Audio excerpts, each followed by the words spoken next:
Born in Blood by COVID Candy. Chapter 81 Chain. Eve watched from a spot beneath the stadium stalls, a small booth for the maids, butlers, and other servants to rest momentarily. At first, her heart was naturally strained with worry and fear for Liam. Cultivators were utter madmen compared to everyday people, and their fights were a testament to that. They were dangerous, scary, untrustworthy people. She feared them. But not her son. He was her protector, her guardian. Though when Liam teleported on that stage with that demonic mask and black blades grasped tightly, she looked shocked. There was no protective air around him, replaced with a hellish atmosphere that caused a chill to ravage her bones. Not long after, he won the match with one attack, maiming and shattering a noble's armor and pride. Eve bit her tongue to suppress her fear, but when she saw how indifferent Liam was to his wounds and burns during the second bout, tears clouded her incredulous eyes. Just what kind of life did her son live till now? Why was he so used to pain? Why was he so stubborn in attaining power? He wants to escape, she realized, holding her face to stop the flowing tears. Why didn't I see it? I'm the chain bounding him to this cursed family. Soon enough, a wry-faced maid came to whisper something in Eve's ear, something that made her gasp. She lowered her head, a dark and pensive light in her eyes. I see. I can't let that happen. .. Meanwhile, Liam sat in his room cross-legged with a tense grimace. I don't think they'll punish me for that. Not now, at least. Before long, the giant stadium screen revealed his next and final opponent, the last before winning the tournament and receiving a rank 4 tempering method. It was Gerard Ursus, Irivel's young prodigy. He was of the earth element and had particularly devastating spells. Needless to say, Liam couldn't help but smile, but feel uneasy at the same time. He'd hidden all his martial art forms and most important spells, which almost guaranteed him a win.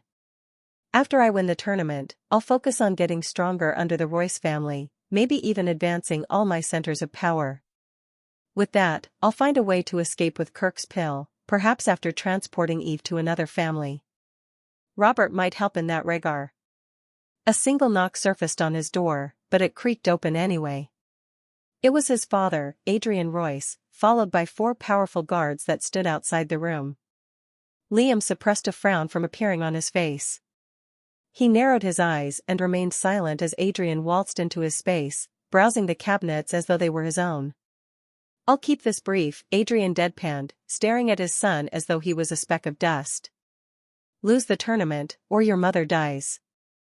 Liam no longer held back the deathly scowl. The atmosphere in the room changed, bloodlust creeping in from the corners and tainting the air. There it is, Adrian pointed at Liam's face. He felt untouchable with his guards there. You see? You could hide your hatred all you want, but I know who you are inside, boy. Liam forced down the urge to murder his father then and there. Dad will get slightly mad I killed your mother, yes, but then what? A slap on the wrist is all I'll get, Adrian scoffed. He is reckless, but not enough to kill his own son over a peasant's death. Rage churned in the depths of Liam's soul, like a hot coal burning his insides. His hands practically itched to grab his blades and sever Adrian's neck from shoulder.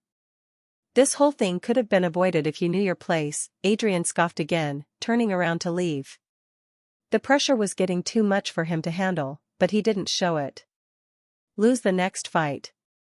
It's an order. When Adrian and his guards left, Liam cursed with every vile word he knew. He strained his mind to think of something. The waves of his sea of consciousness were raging, smashing against the golden walls for an idea. I can't quit this close to winning. Damn it. Think, Liam, think. Can they really kill her without suffering any backlash? Liam's mind tuned out the drumming and crowd chants from his ears. They can kill her here, while everyone's attention is on the fight, but I still have a solid 5 hours before they can make any move. Do I escape with her? But what if she's already taken hostage? If I get caught, I can't defend myself properly with her there. Not to mention, guards cover every corner of this place. He looked at the clock on the wall, realizing an entire hour had passed. 2 knocks abruptly tapped on Liam's door, bringing him out of his stupor. Liam couldn't sense who it was.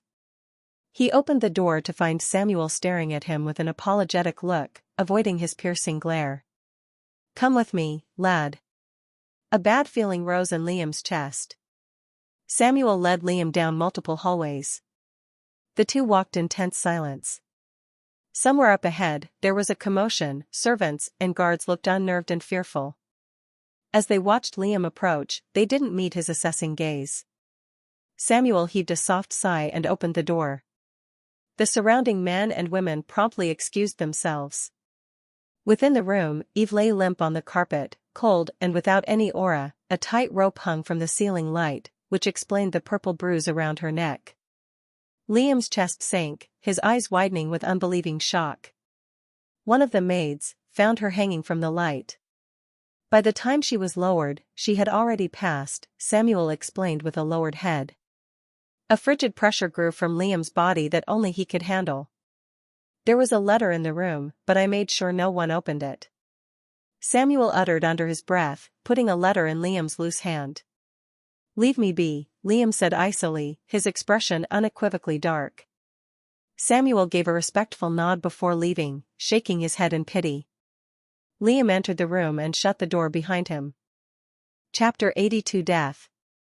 Liam walked over to Eve's corpse and sat on his knees beside her, staring at her lifeless eyes fixed to the ceiling. "I kept saying I'll get you out, but that never really happened in the end, did it?" The light in Liam's eye dimmed, turning murky and dark. Regret could be deduced from his golden retina, but it was laced with a veil of anger and frustration. He stared solemnly at Eve's corpse. Ego, self-love, self-loathing, ambition, pride, passion, willpower, everything gets tested on this path to power. But knowing that, you still walked upon it, you forfeit every right to complain. No matter what happens. Those were Lloyd's words when Liam began cultivating. In a sense, they were true. Liam had taken countless lives. Young, old, guilty, innocent. He had no right nor ability to throw blame. Not with his own hand stained with so much blood. Strangely, Revel's words surfaced next. "Love and legacy are the sacrifices we make for power. Allowing your resolve to puff out is akin to letting your dream die." A long sigh escaped Liam's lips, deafening silence ringing in his ears, a bitter, empty taste of loss on his tongue. Liam opened the letter in his hand, starting with the first line. "I'm sorry, Liam. You've always been the one to protect me, but I've never did the same for you. I'm a selfish mother, even in death. I wanted to speak to you one last time before this. Run my hand through your hair. But circumstances didn't allow for it. With this, you are free. It's not your fault. Forgive me. I love you."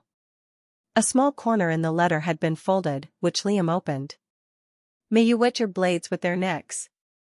Liam's eye widened on the last line, taken aback by the sudden tone shift. He abruptly chuckled, unable to hold an awry laugh.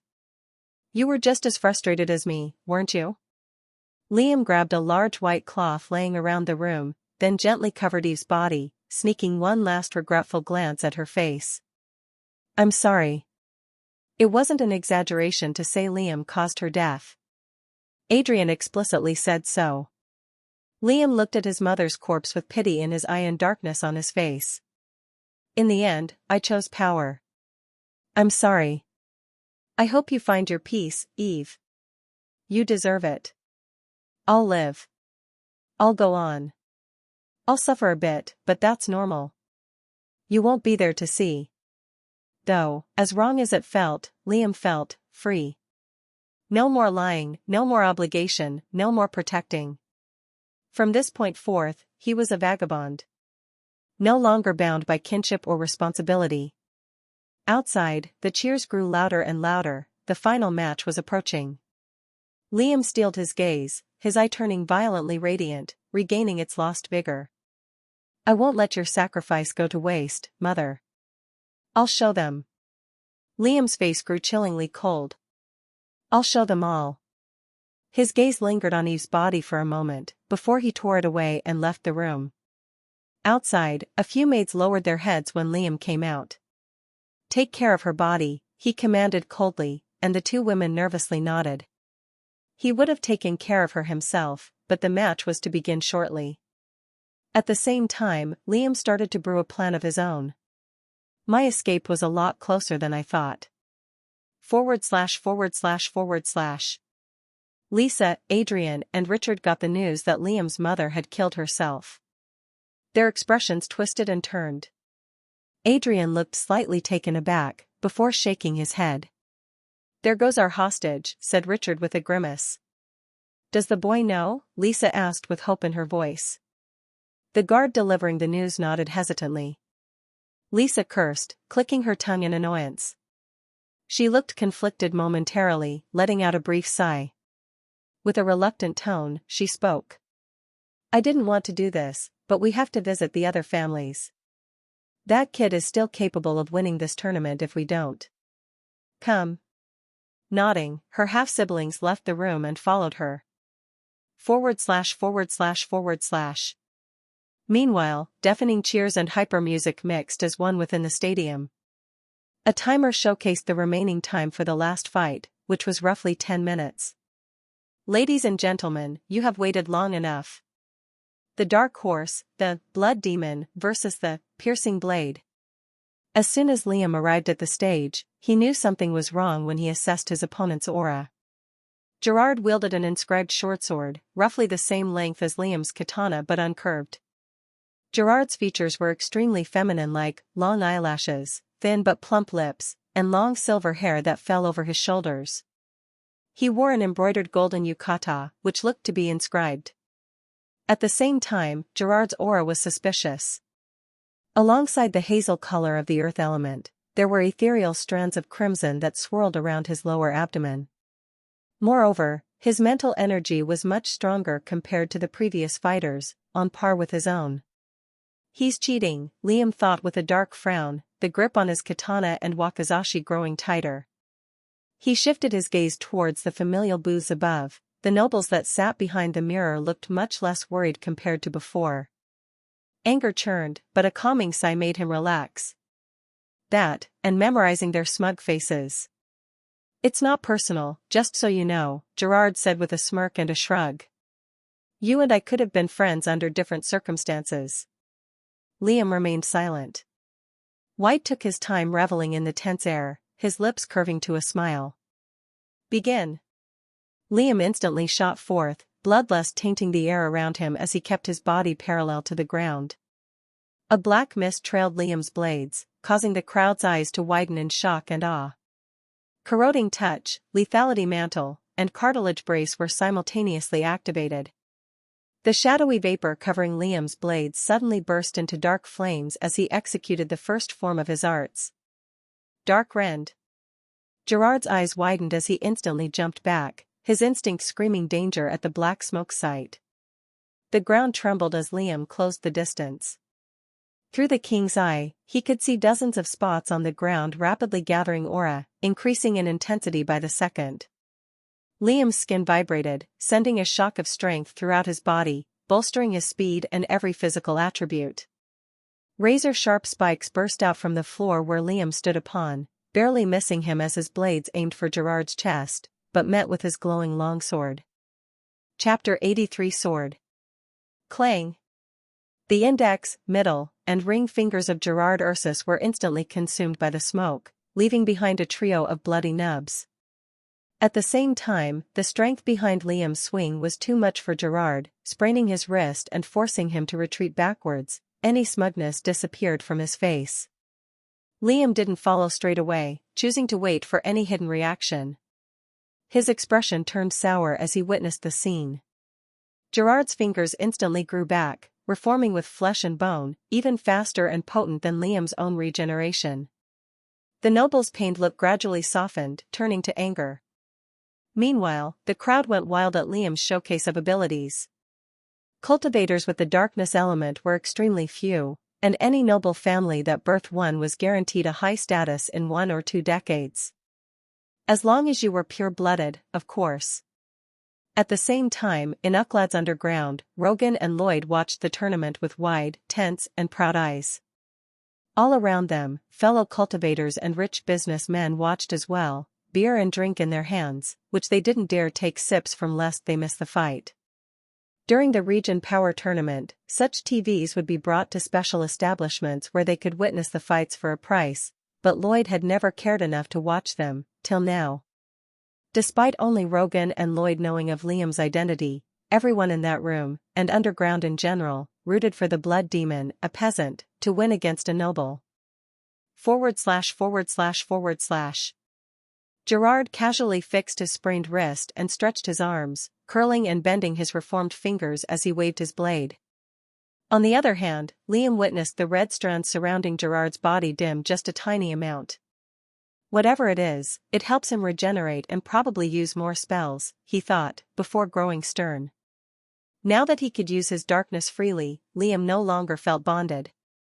Forcing another breath, he shot forth, blades burning. Tremors echoed from below, erratic rocky tendrils cracked through the ground and reached for Liam's feet, attempting to stop his advance. Simultaneously, Liam caught sight of dozens of circular spots glowing around him, forcing him to evade and dodge backwards to avoid the lethal spikes. Gerard knew not to let Liam close. He had watched his fights, and noticed how Liam didn't have any long-ranged spells or attacks. His offense hadn't stopped there. As Liam continued to evade his spells, Gerard gathered a burst of energy around him, his muscles bulging and growing twice the size. He bent his knees and squatted, slowly rising up his right foot, before stomping on the ground. Boom! Countless cracks spread across the ground, like a mirror shattering, causing Liam's footing to shake and wobble. A rocky tendril managed to grab tightly at his right foot, but he yanked backwards just in time before a spike tore through his thigh. Still, jagged pieces of rock caused cuts to appear on his body. Boom! Another stomp caused small chunks of the stage to jut out and rise in the air, remaining in a floating state by Gerard's command. This time, Liam wasn't as fortunate. Both his feet were wrapped tightly together, rendering him unable to move as spikes impaled his calves, thigh, and foot. At the same time, the floating chunks of solid rock converged at his figure, bluntly smashing against his body. Gritting his teeth, he activated cartilage braces for the second time and spun around himself, unshackling his feet. As he did so, blunt arcs of stone shot at him from different angles, slashing at his shoulders, hips, and arms. Liam coughed a mouthful of blood as he dashed backwards, creating a moment of reprieve for himself. His pale body was covered with gruesome cuts and purple bruises, his tattered clothes doused in flowing warm blood. A heavy drowsiness weighed against his mind, barely balancing the chaos happening within his body. His mental energy had been lowered to a scarce amount from using too many spells. His bloodshot eye fell on Gerard's figure. The red strands had disappeared from his body entirely, leaving him bare. But Gerard was woundless, only expressing a slight tiredness on his arrogant face. Will I lose? Liam wondered, mesmerized by the feelings of pain he was going through, like a child absorbed by the flickering of a flame. Did I render her death in vain? Liam let out a soft breath, slowly closing his eye. A serene feeling started to wash over him, calming his mind. Gerard smirked as he started to bolt towards Liam, his long sword clenched close to his hip. Liam gathered all his focus and aimed it all towards his opponent. Like a statue, he stood unmoving, unwavering, unblinking. Liam's sea of consciousness had stilled. His perception of time seemed to slow down. Liam felt his heart muscles contract and relax, its rhythmic beat echoing throughout his body. His consciousness left his being and spread out to his surroundings. So much so, Liam was unaware of the streaks of drool flowing from the corners of his lips. There were no feelings at all, not even thoughts. Only a blade intent on cutting through its victim. Liam slowly bent his knees at a forward angle, his body falling diagonally as his blades were clenched tight. The dark smoke around the edges of his katana and wakizashi started to whir violently, coating the blades in a sharp haze. Gerard's panicked eyes reflected that sight, catching him off guard for a split second as he tried to raise his sword, but excruciatingly tight chains, darkly linked with corrosive properties, had bonded his feet together. Liam's body blurred, reappearing behind the noble with his blade stretched forward and stained with blood. 2 gaping slashes had torn through Gerard's chest, the inside of which brutally festered and consumed muscle and bone. A silence stilled the air around the stadium, but the announcer's voice awakened all from their stupor. Blood Demon wins. Chapter 84 Wraith. The crowd roared, men and women, old and young, shouting from the top of their lungs. Within Ucladd's underground, Lloyd and Rogan started to punch the air in joy, smashing mugs of beer on each other's heads. Entire regions did the same, yet the nobles ruling over them looked dreadful. Liam's eyes flickered as he snapped back to reality. His body threatened to buckle at any moment, as his calves and thighs had see-through holes in them, but he didn't allow himself to fall. At the same time, Liam noticed something different about himself. The state he was in didn't change. Liam still felt like all his senses were heightened, just lesser than a moment ago. It was like a mental fog had cleared in his head, removing the thin barrier between body and mind. Liam shifted his gaze towards the night sky. It was way past midnight, but the stars, cosmos, and nebulae were perfectly visible. A slight smile appeared on Liam's solemn face, covered by the mask. One more step closer to the stars. The sisters descended and tended to Gerard's wounds first. The noble looked anemically pale, a puddle of blood forming on the ground where he laid. Meanwhile, in the Royce family booth, those present looked more dire than ever. "They're all failures, every single one of them," Lisa hissed with a growl, shattering the glass of wine in her hands. Adrian looked like his entire world was crashing down in flames, his blood pressure both rising and lowering at the same time. "Just admit defeat. We were bested at every turn, both by the boy and the hands we were dealt." Richard seemed to react the most maturely, but even he couldn't hide his anger. Before long, the sisters shifted their attention to Liam next, assessing the masked peasant's wounds. "How are you even standing?" they asked incredulously, staring at Liam's broken and bruised body. At least 4 bones had shattered during the fight, mainly his fingers and toes, with not a single handspan on his skin that didn't have a scar or bloody gash. The sisters covered Liam's body head to toe with their magical cloth, explaining a few things as they healed him. "A servant will bring you to your new quarters. A celebration will take place in the Grand Hall, and you'll need to meet with the ruling families as the guest of honor." Liam remained silent, but scowled at the last line. With his voice muffled behind the mask, he asked, "When do I get my rewards?" The sisters flashed a dazzling smile, then clarified in unison. "Your rewards will be brought to your room, along with your prize money.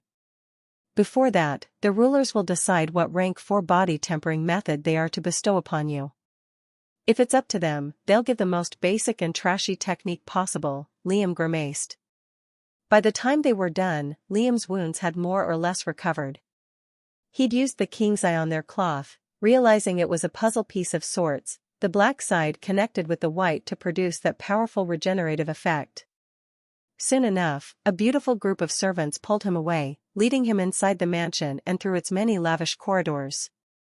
Eventually, Liam faced 2 giant doors at the end of a hallway. It looked like a grand bedroom belonging to a king. "Would you like any pleasantries to arrive at your quarters, sir?" "No request is too big," a shrewd-looking maid asked, her cheeks blushed. Liam ignored her and entered, closing the doors behind him. The inside looked like it actually did belong to a king, filled with all kinds of adornments and expensive furnishings. Liam made his way to the bed and sat cross-legged, exhausted beyond measure, both mentally and physically. Although sleep was ideal, he didn't feel like he could, instead choosing to meditate and nourish his body and mind. Very soon, Liam had to make his move. His element was exposed, the Royce family was offended beyond measure, and his mother was dead. There was no reason for him to stay behind anymore. Rogan had taught him everything about primordial forging, anything else depended on Liam himself. The same exact thing with Lloyd, and his departed inscription master. Like puzzle pieces clicking into place, Liam put together a blueprint. /////. 2 hours passed. The yin and yang sisters knocked on Liam's door and opened it. Held in their hands was a small-sized chest, glimmering with a golden sheen. "You have entertained the nobles thoroughly," they began with a smile, showing their pearly teeth. "They've never been so lenient with peasants, but for you, they'll be making an exception." They handed Liam the chest. There was no keyhole, but a small inscribed surface the size of a palm. Liam imbued that spot with aura, and the chest clicked open. Inside was a black ring, resting on a red satin pillow, alongside a pearly white robe, with the Aquarian characters of Victor on its back. Liam instantly inspected the ring. The space inside was 70 square meters, filled with aura crystals all around it, more or less 10,000 in number. In the middle, rested a small scroll. The storage alone made Liam's smile widen. "There's a few things you need to know about a zenith-ranked technique. The ruling board, with the exception of the Royce family, has voted to give you a technique that's attuned with your element. They expect gratitude." Liam raised his brows momentarily, before firmly nodding. "They really want me to become a slave to them, don't they? Secondly, when bringing a center of power into the zenith ranks, there will be a tribulation, a test that will determine whether or not you advance," the sisters revealed. "For the body, it's struggle." Liam paused. "Struggle?" The sister smiled ominously, turning around to leave. "You'll see. Everyone will be waiting for you at the Grand Hall. You'll have to take off the mask, they might be offended if you keep it on." Liam grimaced at the last line, almost clicking his tongue in annoyance. Alone again, Liam took out the scroll to see the technique he was given. Dark Wraith Body. Improves regeneration ability significantly. When completed, advances the user to a rank 4 body, with the ability to transform into a dark ethereal mist for a short period of time, bolstering the user's speed. Limbs can freely turn ethereal, but require small amounts of mental energy and aura. Liam grinned ear to ear. Not only was the method in line with his fighting style, it also enhanced his regeneration capabilities. Upon activation, it pulverizes certain bones, then combines it with the darkness element to attune with cultivation. Requires immense focus. Liam snorted with a chuckle. They haven't seen my previous tempering methods. Chapter 85 Cruel. Liam stored the technique into his new ring, along with all his important items. "I won't start it instantly. I don't feel comfortable doing that anyway." For a moment, he lingered pensively, his face growing dark. The plan he had thought of was solid. It had a few kinks that needed ironing out, but if he could somehow pull it off, he could make a swift escape without looking back. "It's the only choice I have." He took out the face and body imitation pill, his gaze turning cold as he took out his short sword and cut open his palm. The pill absorbed the droplets of blood, twisting, curling and changing its shape.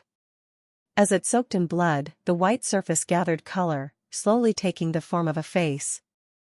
More precisely, Liam's face. It copied his features down to the last detail, although stretched and caricatured.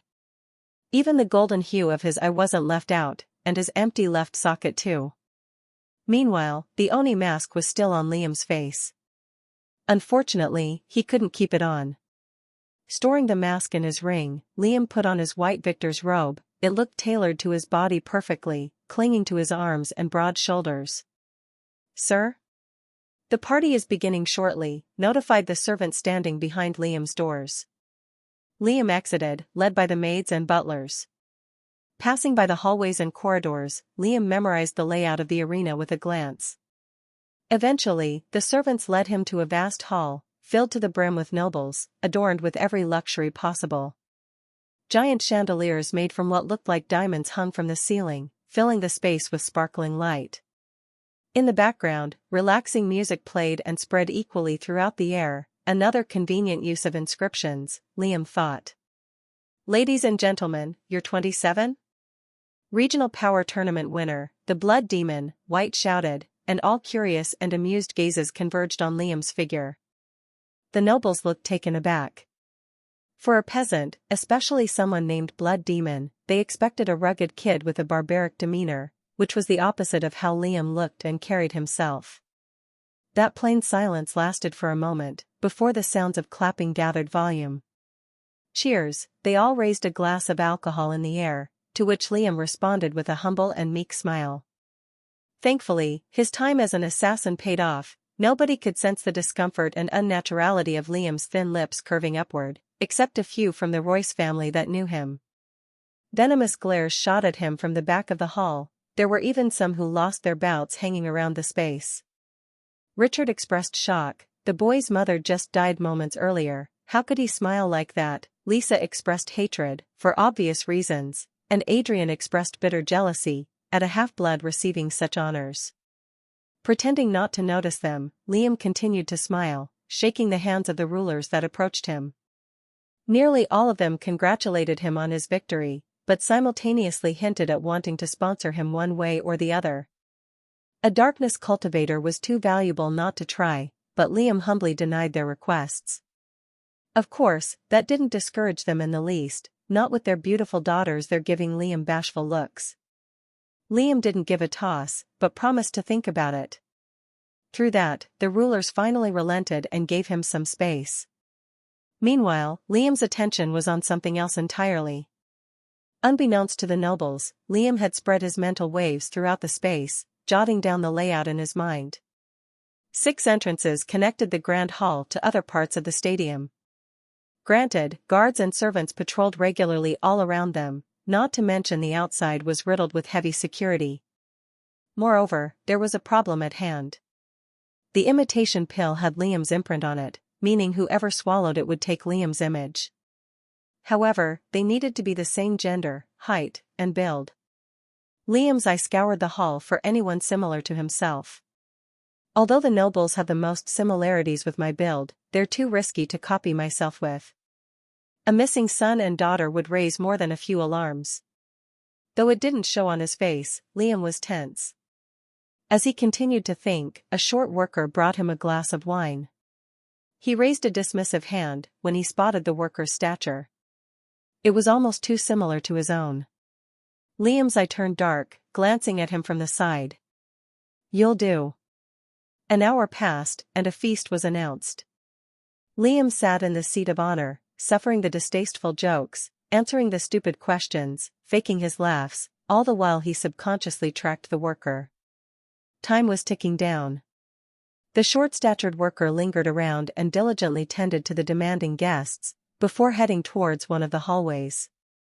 "Honorable sirs, if you'll excuse me for just a moment," Liam called out with a slight smile. "I'll need to head to the bathroom." After a short pause, those seated at the table gave Liam a dismissive hand before chatting with their own. Liam didn't make it look like he was rushing as he trailed behind the worker. The hall he entered wasn't as bright as any other, presumably since it was where the workers did their jobs. Though, there weren't too many maids and butlers around, since most were accompanied with serving the grand hall. Liam watched from a distance as the short man entered the pantry room, patiently waiting behind a corner for him to exit. A few minutes later, the man left the kitchen carrying a large tray with drinks on it. His expression shook when he heard clicking noises down the dark, empty corridor. Liam had his back turned as he fiddled with a locked door. "Sir," the short worker called out, slowly approaching him tray in hand. Liam remained silent as the man continued to call out. Eve's death taught Liam one thing. The world was cruel, but he had to be crueler. Liam used cartilage brace and chopped at the worker's neck as he got close, instantly knocking him out. Chapter 86 Instinct for Survival. Liam opened the door to the empty bathroom and slowly shut it. Inscriptions on the wall were designed to block any mental waves or sounds, entering or leaving the space. Liam's eye turned dark, his expression hidden by a veil of shadow. First, he stripped the man bare. Then, tensing his hand, Liam reached into the worker's left eye socket and yanked out his eyeball. The worker jolted awake to a gut-wrenching pain, but an iron-tight grip over his mouth denied his desperate screams to be voiced. A moment later, he was knocked unconscious again. Liam took out a spare revitalization pill and forced it down the worker's throat, slowly healing the wounds around his eye socket. In a similar fashion, Liam forced the worker to swallow his imitation pill. Disturbingly, the short man's face started to emit steam and curl, his vibrating body sounding cracking noises all throughout. Eventually, the worker no longer resembled himself, but a tired and broken Liam. A second later, Liam straightened his palm, black nails growing inches longer. Without hesitation, he shot his hand inside the worker's abdomen. Liam's nails and strengthened palms sliced through the man's flesh like a hot knife through butter. His black nails drew out the gushing blood and swallowed it, entering Liam's veins as nourishment. Meanwhile, the servant would have screamed if he had any energy left in his body. Instead, he let out a lifeless moan of unimaginable pain. He could only watch with a darkening consciousness as Liam drained him of nearly half the blood in his body, before yanking out his core. With that, the man took in one last raspy breath before dying. Liam watched with a cold, distant eye, feeling no guilt or remorse. He simply didn't have any to spare. You were simply in my path. If I'm worried about crushing the ants below me, I won't be able to walk. Shifting his gaze to the core, Liam inspected the organ briefly. Unlike a magical beast's core, it was much smaller. Its surface was completely smooth, which, under severe strain or overwork, would go soft.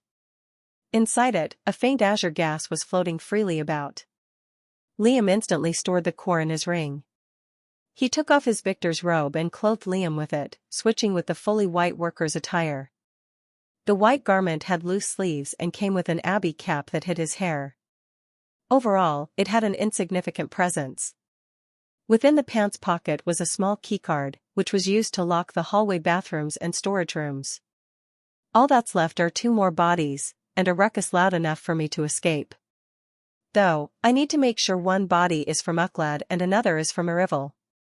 Liam stored the worker's corpse within his ring, then exited the bathroom and pressed the keycard against the door handle. The door clinked shut. Liam pulled the cap lower to hide his face as he began traversing through the corridors, carefully avoiding the workers. Abruptly, Liam's senses picked up on something.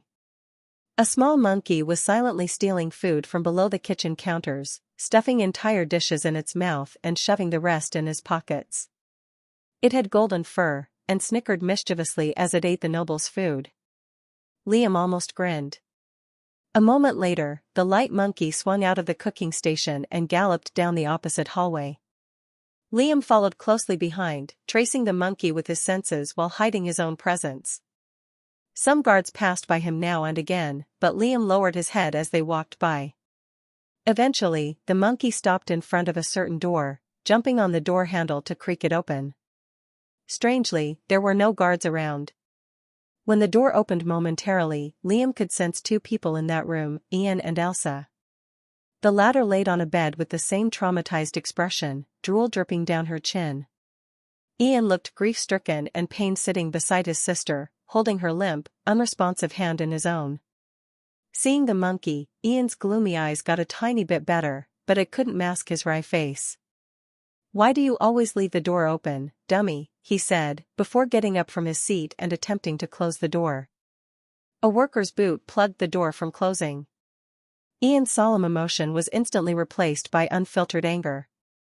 His mouth opened as he yanked the door open, but a fist smashed against his neck, hurling him backwards as he clutched his throat. Liam felt Ian's windpipe break on his knuckles. He instantly entered the room and shut the door behind him. Ian made disturbing choking noises as he lay on the ground, his face pained as he desperately attempted to breathe. The light monkey cried out angrily when it saw what Liam did, lunging at him with its shining fangs and claws bared. A rank 1 magical beast was nothing in Liam's eye. He stretched his hand forward and grabbed the monkey's skull like a ball. "Go ahead, piss on me if you can," Liam growled, tightening his grip that pressed through the monkey's fur, ignoring the claws that barely scratched his skin. A moment later, he clenched. Pieces of skull paired with brain tissue and blood exploded across the room. Liam threw the monkey's limp body to the side. That felt beyond satisfying, but he couldn't revel in it for too long. He shot a glance towards Elsa. The girl looked the same as before, brain dead, perhaps. Liam shifted his attention to Ian, who lay choking on the ground, tears swelling in his eyes as he was denied the air he desperately wanted. "You feel it, right?" Liam asked with stone-cold eyes, walking over to the noble. That instinct for survival? A second later, Liam shattered Ian's kneecaps with a stomp. A loud grunt of pain combined with the choking, creating a cacophony of morbid sounds that could make any veteran shudder. Liam didn't flinch. It was music to his ears. Ian coughed repeatedly, tears streaming down his face, unable to answer. Liam grinned widely. "I promise to kill you too in the most painful way possible," Liam said icily. "But I don't have time." Liam took out Revel's Odachi, which made Ian lose control of his bowels. "What's with you two? You just keep soiling yourselves." Chapter 87 Escape. Liam didn't use any of his martial arts or spells. Anything that had even the tiniest detail of his fighting style had to be avoided. His plan was simple, but shrewd. Using the feud between Revel and Ucladd, he'd kill both himself and 2 nobles from each city. Of course, he'd use his dear inscription master's methods of killing to achieve his goals. No one knew Revel died but Liam himself, but the real blood demon's fate was unknown to the masses. With the Odachi and vampiric nails, Liam could create a crime scene with Revel's MO. The reasons for the attack could vary, but perhaps the blood demon saw an opportunity to strike when everyone wasn't expecting it. Or maybe his hatred had flared seeing someone else stealing his name. It could even be jealousy from Liam's element, which is why he had his core pulled out. Who could tell? There was massive room for ambiguity, leaving anyone guessing as to how and why a fight had started. With fake Liam's core pulled out, no one could verify his death, but none could deny it. It didn't end there.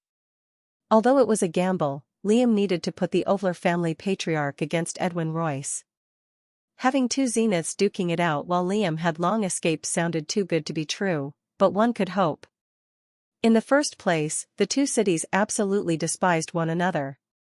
Even if the patriarchs had nothing against each other, all Liam needed to do was ignite the flame of anger and hatred. Done with his musings, Liam watched with cold eyes as Ian struggled for air, asphyxiating, his skin turning purple. Liam towered over Ian's body and swung the Odachi. Chunks of Ian's flesh along with his ears, chin, shoulders, scalp and thigh were severed at once. Just like that, Ian Royce was no more. Liam shifted his attention towards Elsa laying on the bed. Her face hadn't changed all throughout the encounter, but Liam didn't feel comfortable letting her live despite that. In the first place, there were probably countless ways to heal mental illnesses and other defects. Liam wasn't exposed to too many of those items, but the world of cultivation was vast. He had barely experienced the tip of the iceberg. "I've already broken you. Wasting time is pointless." With one swipe across her neck, Elsa's head slid past the side of her neck and fell by the bedside. A moment later, Liam tensed his hands, activating the vampiric nails. He drained all the blood from Ian and Elsa's body at once, turning them into mummified corpses, then absorbing their corpses into his ring. "Now, all I need is someone from Revel. I need to be fast." Liam's mind was already set to his next victim. It was Jacob Ovler. // Jacob continued partying, drinking away his sorrows. The drinking age of cultivators was vastly different from normal humans, as their bodies handled alcohol much better than the norm. His family was particularly strict, and his master was undoubtedly disappointed. Jacob had already gulped down 9 glasses of heavy wine, a flushed look on his broken face. Despite being surrounded by beautiful girls his age, he felt alone. "Jacob, that's enough, isn't it?" A young girl with similar features to him called out with a worried expression, his sister, it seemed like. Jacob scoffed and drank glass after glass, growing drowsy and dull. Sure enough, his bladder required emptying. Jacob stumbled as he left the hall and approached the corridor. Emily, his sister, followed closely behind to make sure he was okay. "Stop chasing me around." "What are you, my maid?" Jacob shouted loudly, the surrounding nobles shifting their attention to the ruckus. After an awkward pause, Emily shook her head as she walked away, prompting Jacob to scoff as he turned around and continued through the corridor. The young man felt as though the Colosseum halls had turned into a maze. He turned corner after corner, but all the doors were strangely locked. Huh? Where am I? Jacob wondered, supporting himself on the walls, finding himself in the middle of a dark T-shaped corridor. The surrounding servants were simply too afraid to approach a drunken noble, a brash, powerful young man at that. They simply avoided him. Over here. A faint, urging voice sounded from around the corner. Jacob couldn't tell who it was since his senses had been dulled considerably, but he naturally assumed it was a servant. Peeking the corner, his brows raised in momentary surprise. An abrupt fist smashed against Jacob's jaw, knocking him out cold, along with a few teeth that flew out from his mouth with a trail of blood. .. Liam made his way back to the victor's chambers, laying down Jacob's unconscious body on the floor. On the way there, he had passed a few guards, but with his cap down and Jacob's hand around his shoulder, he looked like a servant tending to his drunk master. Then, he began setting the scene. One by one, he started shattering the expensive furniture and priceless paintings. He placed Ian and Elsa's body somewhere random on the floor, arranging their bodies a specific way. Elsa was brain dead, but it had to look like Ian carried her there. Soon enough, Jacob's eyes started flickering open. His chest sank as he saw what Liam was doing with the nobles' corpses. Before he could take out his spear and stab him in the back, a metal glimmer reflected in his brown eyes. Instantly, Jacob's consciousness faded to dark. From the side, Liam had hurled Revel's odachi like a throwing knife at Jacob's head, killing him instantly. A moment later, he drained him of all the blood in his body. From the above view, it looked as though Elsa, Ian, and Jacob entered the room together and a fight broke out between them and Liam. I have about a 4 or 5 minute window to get as far away as I can from here. With everything out the way, it was time for Liam to make his escape. Chapter 88 Safer. Liam instantly took out his rank 2 jade that Samuel had given him, imbuing it with aura. //.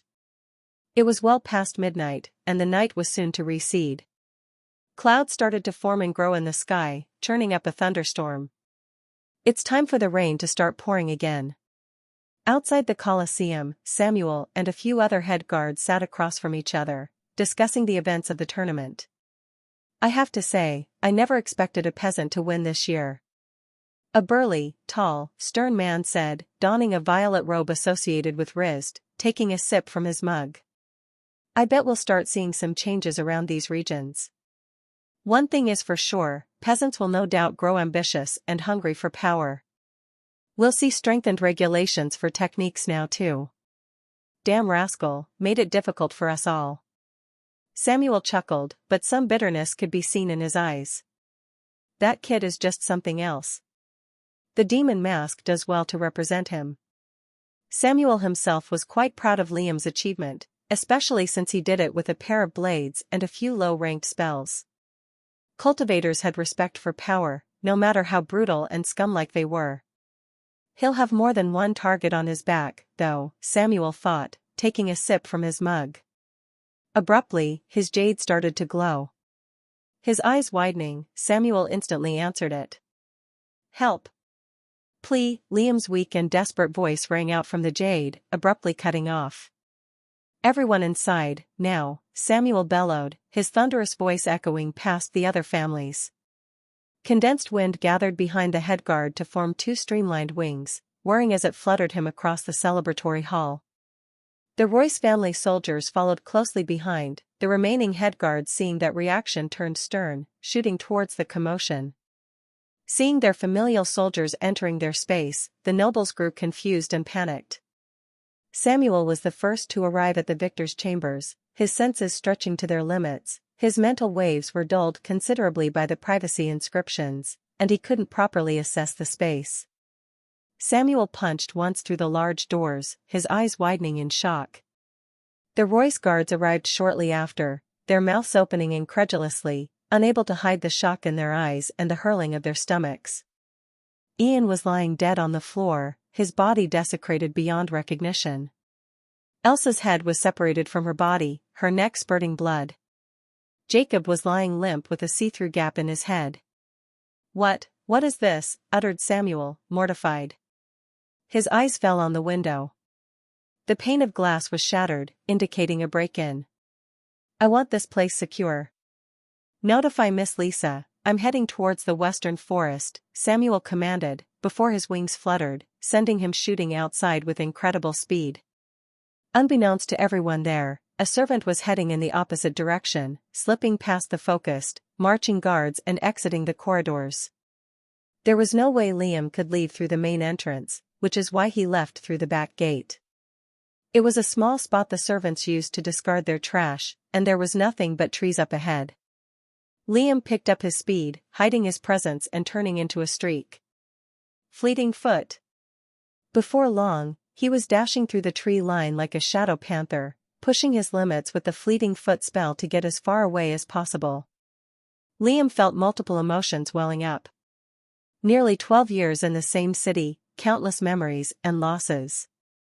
He hadn't even said goodbye to Rogan and Lloyd.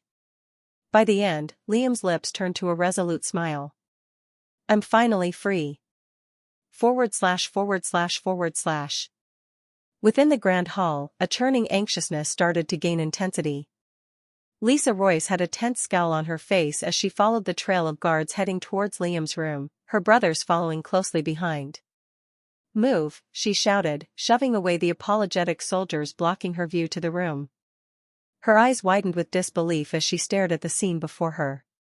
Her niece decapitated, her nephew mutilated, her half-blooded nephew without a core in his abdomen, all were mummified, their rings looted. Lisa covered her mouth in shock, a knot curled in her stomach as she felt like puking. Adrian entered the room a moment later, his trembling brows furrowed before his stomach emptied its contents. Richard was the first to enter the room, his eyes flickering with hard anger. He wasn't too disturbed by the mutilated bodies. As the eldest, Richard was subjected to harsh training by Edwin. He was even stronger than Samuel. All eyes converged on Liam's corpse. Liam's hands were wrapped tightly around a pair of black blades, blood-stained and riddled with cracks on its surface. At least he won't be a problem anymore, Richard thought, inspecting Liam's body further. There was no doubt about it, the peasant was dead. A moment later, a pair of Ovler family nobles, along with other ruling families, arrived at the scene, followed closely by hundreds of soldiers. "The blood demon has returned," Jacob's mother shrieked, afraid to even approach her son's desecrated corpse, "that cursed devil." Keval Ovler, Jacob's father, shifted his incredulous gaze from the scene and looked towards Richard and his siblings. Anger grew on his face, and his eyes narrowed. "Our patriarch will require answers," his voice cracked, a poor attempt at hiding his grief and fear. Richard coldly scoffed and spoke with a stern tone. "You think ours won't?" Keval gestured for the guards to leave, promptly turning around himself. "This won't end well for your city." "Our feud was never one of vicious hostility," Keval stated, before turning around to leave. "Expect that to change." Richard scoffed and shook his head as Adrian approached Elsa's and Ian's body, kneeling and crying on their corpses. "I doubt Father gives a damn about those two," Richard shifted his eyes to Liam's. "It's him he'll get angry for. No use worrying about it now. There will be some political backlash, but we're safer off with the boy dead." Chapter 89 Freedom. A week passed. Liam hadn't stopped running, not even slowing down his speed. He rested in short intervals to recover his mental energy and strength, then resumed using fleeting foot to run as fast as possible. He still felt exposed, since at any given moment, soldiers could appear on his flank and surround him. Still, he couldn't help but feel a sense of exhilarating, unbound freedom. Currently, he was passing through an area called the Hemlock Forest, a lush region with giant, rainbow-colored trees covering the earth. He had changed his clothes into his usual attire, tight black clothing that clung to his defined muscles. Liam also made sure not to walk on the ground, avoiding any footprints. He used the tree branches instead. At the same time, he was careful not to intrude upon magical beast territories, leaving a trail of animal corpses that could lead to him. Though from time to time, he'd have to use the vampiric nails on a magical beast to get back his strength and energy. The map he had taken from the Assassinations Guild vaguely marked those areas with red, highlighting routes that led towards the different locations around the region. I'll have to keep a low profile from now on. I'll be hunted like a dog the second they find out I'm alive.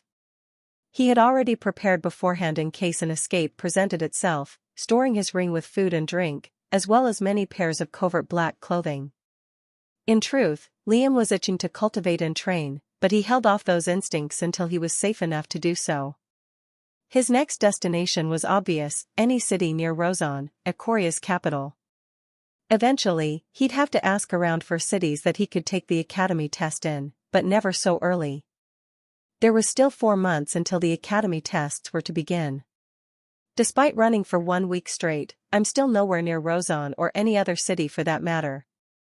Although the hemlock forest stretched hundreds and hundreds of kilometers, there were towns and small-sized cities in between. Still, Rozon wasn't anywhere close. Another week of non-stop running passed.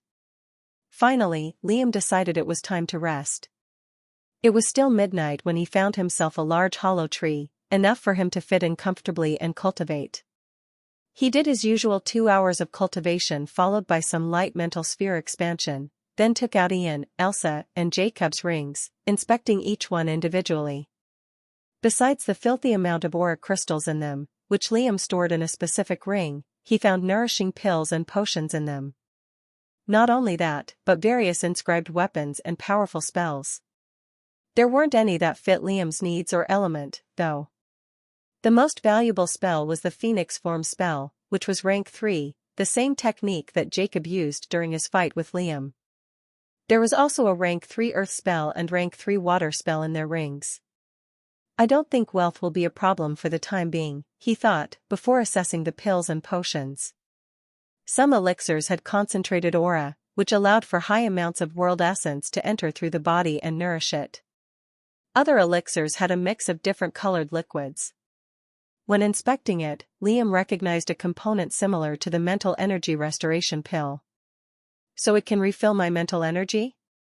Liam smiled. Though, I should find a way to sell the inscribed items. They don't have any weapons similar to mine, not that I'd use anything Rogan didn't make. The anticipation to cultivate had never been stronger, but he had to temporarily suppress it. Liam remembered his teachers back at Ucladd and cracked a slight smile. I hope they are well. A moment later, Liam's gaze turned resolute. He took out his Zenith-ranked technique and put it in front of him, memorizing it completely. It's time.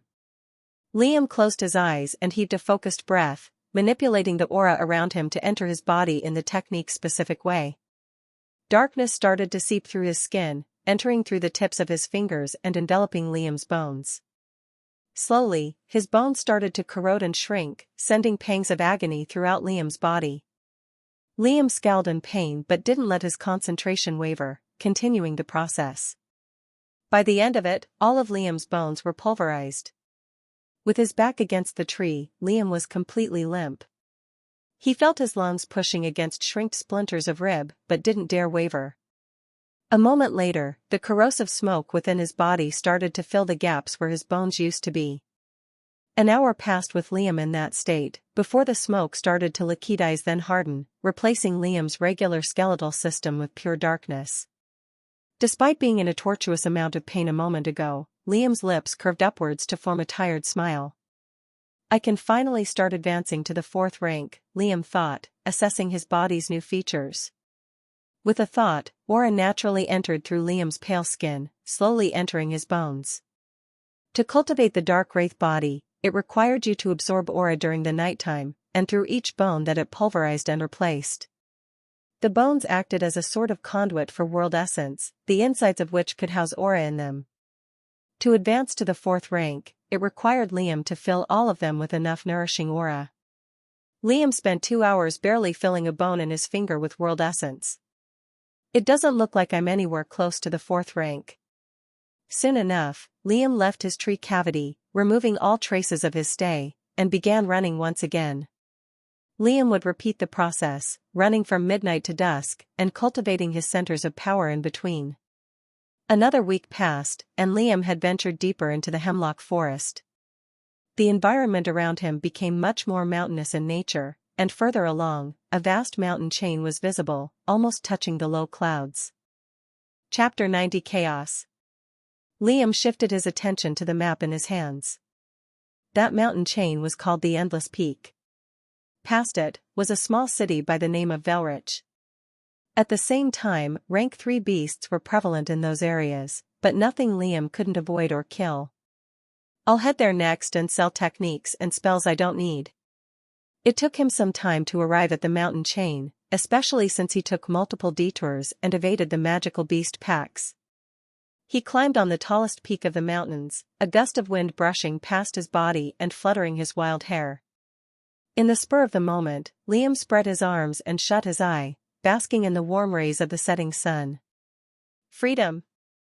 That feeling, Liam would never let mere mortals like himself deny him of his liberty. As the sky flowed with countless shades of vermilion, Liam's eye scoured the distant city, Velrich. It wasn't as big as Ucladd or the major cities, but looked quite wealthy by itself, judging by the many carriages entering and leaving through its gates. With that plan in mind, Liam found a small cave amidst the mountain to camp in for the remaining night. Of course, there was a rank 3 mountain bear living in that spot with its cubs, but Liam swiftly exterminated the pack and took over. Meanwhile, as Liam cultivated in silence, his organs slowly but steadily expanded. Abruptly, his core slightly trembled. With a slight panic, Liam instantly inspected his lower abdomen, fearing the worst, but his brows were raised a second later. The gaseous aura within his core grew incredibly moist, flaring with dark world essence that swirled together. A moment later, it condensed, forming beads of liquid aura on the walls of the core. By the end of the process, there was no more gas within Liam's core, but a tiny drop of liquid aura that accumulated on its bottom. Did I just advance to the liquid stage? Liam wondered incredulously, inspecting his core once more just to confirm. Liam instantly started to absorb aura into his abdomen to test out his new capabilities. His core contents were no longer gaseous, but pure liquid. After filling it up a considerable amount, Liam took out his blades and activated the first form of his purgatory night arts. Liam's katana and wakizashi burst into violent dark flames, and the black smoke was visibly more concentrated and deadlier. Much more deadlier. Liam took out the rank 3 bear he had just killed from his ring and laid it before him. Using Dark Rend, he swung once at the bear's midsection. Liam could only watch in surprise as the dark flames consumed the bear's flesh and muscles, leaving a raw wound that revealed the skeletal interior. For a second, the dark smoke still clung to the bear's corroded fur before eventually puffing out. Just one sub-advancement and I've already grown much stronger. I can even double the amount of martial art forms I can do. Liam grinned ear to ear. Upon some further testing, Liam also realized his manipulation with world essence had improved exponentially. Maybe I can try using my second element? Testing his limits, Liam's attention fixed to his second element within his core. Although he tried many times already, he just couldn't get the damn thing out. Trying once more, the strain Liam felt when pulling out that crimson energy was considerably less.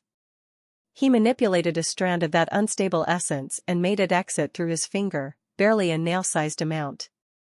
Liam watched in slow motion as the red element lingered in the air for a split second, chaotic and unstable, before it exploded in every direction. A slight shockwave echoed over the cave walls as it did so, causing Liam's ears to ring in the process. Just what is this damn thing? Liam wondered, his gaze conflicted and confused. Just with that amount it caused my ears to ring. Liam paused pensively for a moment. Calling his second element was not ideal. Thinking of its destructive and violent nature, Liam instantly thought of a name. Chaos. Although he wanted to test it out some more, it was time for him to head towards Velrich and sell his items before resuming his journey.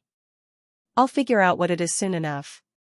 Instantly, he covered his head with a covert hood. Naturally, there were guards at every gate leading to the city, but Liam had no intention to show his face. Like every monarchical location, there would be an entrance fee and a short inspection, but there were methods to avoid that. At least, methods Liam knew from his time as an assassin. Liam perched on top of a tree located right about one of the carriage routes leading into the city. Not long after, a small-sized merchant's carriage appeared in the distance and rapidly approached. As soon as it passed below the tree, Liam jumped and landed on the carriage roof with a lithe step. What was that? A panicked voice rang out from inside the car interior, ordering the coachman to stop and assess what just happened. The coachman did exactly that, but found nothing wrong after an extensive inspection. Shortly after, the carriage started moving once more. Liam clung to the carriage's bottom like a spider, his hair an inch away from the muddy road. Soon enough, the carriage approached the city gates, entering through after a brief inspection and talk. As Liam assessed his surroundings from under the car, he couldn't spot anything special about the city. Like the peasantry, there were brothels, bars, and taverns the common folk could indulge in, but some wealthier accommodations could be seen further along. Right when the carriage passed by a dark alley, Liam leaped from the bottom and rolled out. In a swift series of movements, he propelled himself over a building to get a better view of the city. There it is. Chapter 91 Chase. Liam's gaze was stuck to a well-guarded shop in the distance.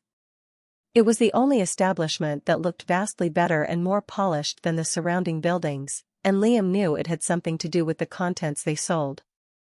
Before he could delay himself any further, Liam approached the shop. Instantly, the two guards spotted him and grew weary, their hands tightly gripping two inscribed spears. "State your name and business," one of the two demanded, his tone laced with predetermined battle intent. "Nick. I just have a few items I want to sell," Liam responded, flashing the many space rings on his fingers. It didn't help that the hood and unkempt appearance made him look more like a vagrant than a rich noble. The two guards slowly eased up, making way for him to enter. "Thank you." Liam entered the shop, noticing the countless inscribed weapons and pieces of armor displayed. Rogan would kill me if he saw me entering one of these. As he inspected the katanas and blades, a woman's voice rang out, soothing and warm. "Can I help you?" A black-robed woman appeared behind the counter, smooth dark hair fell over her sharp shoulders, complementing her amber eyes and full lips perfectly. A warm air surrounded her, and her lips curved upwards to form a dazzling smile. "I'm Sheila, the shop owner," she introduced. "I take it you have some things to offer me, Nick?" Liam nodded, approaching the counter and taking out various techniques and spells. Obviously, he left out any items that could link him to the tournament. Sheila took the various techniques and began inspecting them. "Where'd you get such a large haul?" she asked, her gaze still on the spells. "My late father's inheritance," Liam replied briefly, remarking Sheila's nonchalant nod. In truth, she couldn't really care less where the boy got it from. She wasn't obliged to report any criminal activity she saw, not that she would in the first place. "Do you have any more?" "I can buy your spells in bulk, no questions asked," Sheila offered, and Liam paused, assessing her. A moment later, he took out a few more spells, but not all. "Must be one rich father," Sheila laughed, but didn't add anything else. "All of this will amount to 4,502 aura stones." Liam nodded, and Sheila smiled. She stored all the items in her ring, before transferring the sum of money for Liam to store. "One more thing, lad, you wouldn't be intending to take the academy test, would you?" Sheila asked with a slight worry in her tone. Liam lingered, then nodded firmly. "Anything I should know?" "Mainly, what cities can I take the test in?" A long sigh escaped Sheila's lips. "Many things you should know. Firstly, avoid meeting with, or offending any nobles on the way there," said Sheila, her gaze tense. "You don't seem like a noble to me, so I'll tell you now. Countless young men and women without a family backing get lost around those cities. It's obvious what happens to them, but no one can do anything against these people." Nobles. As for which cities allow peasants to participate, it's mainly Rasht, Borakot, and Tauras, to name the nearest few. Liam lingered pensively for a moment. He had his own methods of keeping a low profile, mainly hiding his presence with mental energy. Though, if someone with Samuel's level of mental and physical strength were to target him, Liam would undeniably be killed. I'll have to be extra careful then. Thank you. Sheila waved a dismissing hand. It's nothing. Good luck, lad. You'll need it. Once again, Liam began his journey, killing beasts, cultivating, taking short breaks in between before repeating the whole process. He decided on taking the test in Tauros. It was the furthest from the two cities Sheila mentioned, but the route there would be considerably safer. I still have time. 3 months worth. Not to mention, I haven't used any of the pills or elixirs from those 3 rings. Liam was saving those items for one arduous session of cultivation, but only when he got to a safer location. 1 month passed. Liam had gone past the first city, Rasht. On the way, he had seen the ruins of multiple carriages, including a few old corpses here and there. It was disturbing how young those dead men and women were, but such was the relentless world of cultivation. Liam was currently in a tree cavity, bitterly enjoying the taste of raw, dried badger meat. His hair had grown long past his shoulders, unkempt and filthy, just like the rest of his attire. He hadn't stopped for a bath since his journey began. The rain helped wash away the blood, but that was pretty much it. I smell horrible. Not to mention, Liam's provisions had run out long ago, leaving him to use his vampiric nails and strong tolerance to raw meat for nourishment. Another month passed, and Liam passed by the second city, Borakot, as well. The amount of random corpses he'd seen had doubled, since the date of the entrance exam was steadily approaching. I have to increase my speed. Spending the remaining month in Tauros would be wise. I've done enough to cover my tracks. Just as Liam thought that, a faint rustling sounded behind him, followed by a glimmering throwing knife shooting at his back. Liam unsheathed his blades with a grimace, deflecting the knife mid-air before activating fleeting foot and dashing away. Behind him, 3 hooded men chased, all wielding long swords. One was of the water element, another of fire, and the last of wind. Their presences were hidden, even from Liam, meaning they were trained soldiers whose prowess could easily match Liam's own. Damn it. I underestimated them. His chasers weren't slow by any means, which indicated powerful rank 3 bodies. Liam managed to get an edge on speed from his usage with fleeting foot, but he couldn't maintain the spell for much longer. Dashing through the endless tree line, Liam's gaze turned hard. Chapter 92 Pissed. Catching them off guard is the only option I have, Liam thought as his chasers steadily got closer. I can't afford to show my darkness either. For a split second, Liam was incredibly pissed from being chased so many times. Bandits posing as soldiers, then zenith-ranked crocodiles and shadow panthers, then soldiers posing as bandits again. He was sick of it. Liam's grimaced face started to turn slightly pale from overusing fleeting foot, but his powerful consciousness allowed him to push past his limits. Throwing knives, slashes of condensed wind coated with fire, along with bullets of water shot at his back, which he had to deflect using the edge of his short sword, or evade by sharply shifting his trajectory. A frigid pressure spread throughout Liam's surroundings, making the 3 behind slightly flinch. Thankfully, from what Liam saw, the 3 were weaker than him in terms of mental capability. Rumbling sounds echoed from above. The thick clouds had been churning with thunder for the past hour or so, but rain chose to fall just then. As raindrops pattered against his body, Liam's scowl softened. Perfect, he thought, taking sharp turns and spontaneously changing his direction. Although he threw off his chasers, it still slowed him down, but that was planned for. Tauros was close, merely a few kilometers away. In fact, towering buildings could be seen over the canopy of thick trees and shrubbery, which resembled a modern-day city. Still, Liam didn't feel comfortable being tracked by powerful assassins and noble soldiers. He had to lose them before making his way inside the city if he didn't want his paranoia to flare. Unrelentingly, the tense chase continued, and the rainfall gradually increased in intensity. Liam managed to outrun 2 of the 3 men, but the wind elemental was the fastest among them. Just as the hooded figure was in arm's reach of Liam, the latter took one last turn, which the former mirrored. The man's eyes briefly reflected a marble-sized crimson ball, unstable and increasingly volatile. Boom! The ball exploded, sending a small shockwave that made him stumble as he clutched his face. Behind, the two remaining figures could only watch as Liam's back disappeared amidst the tree lean, wrapped behind a veil of heavy rain and thick darkness. Meanwhile, Liam's condition looked dire. He no longer sensed or saw his pursuers, but he didn't allow himself any respite. Using chaos makes me extremely tired. I pushed myself to take out more than normal, too. I need rest. He continued to run while changing his route, before finally approaching Telros. Countless caravans were making their way through the giant, well-lit gates of the large city. Liam scoured the carriages with an assessing eye, looking for any noble family insignia that he was familiar with. Thankfully, Liam was in an entire region away from any families that knew him. In front were the main gates built specifically for nobles and the like. To the sides, Liam spotted a line of penurious youths that didn't look much better than him. Fixing himself onto a new set of clothes, clean this time, Liam pulled back his wild unkempt hair and approached the line. As he found his way at the back, he started to assess the strengths of the youths. Surprisingly, they weren't weak.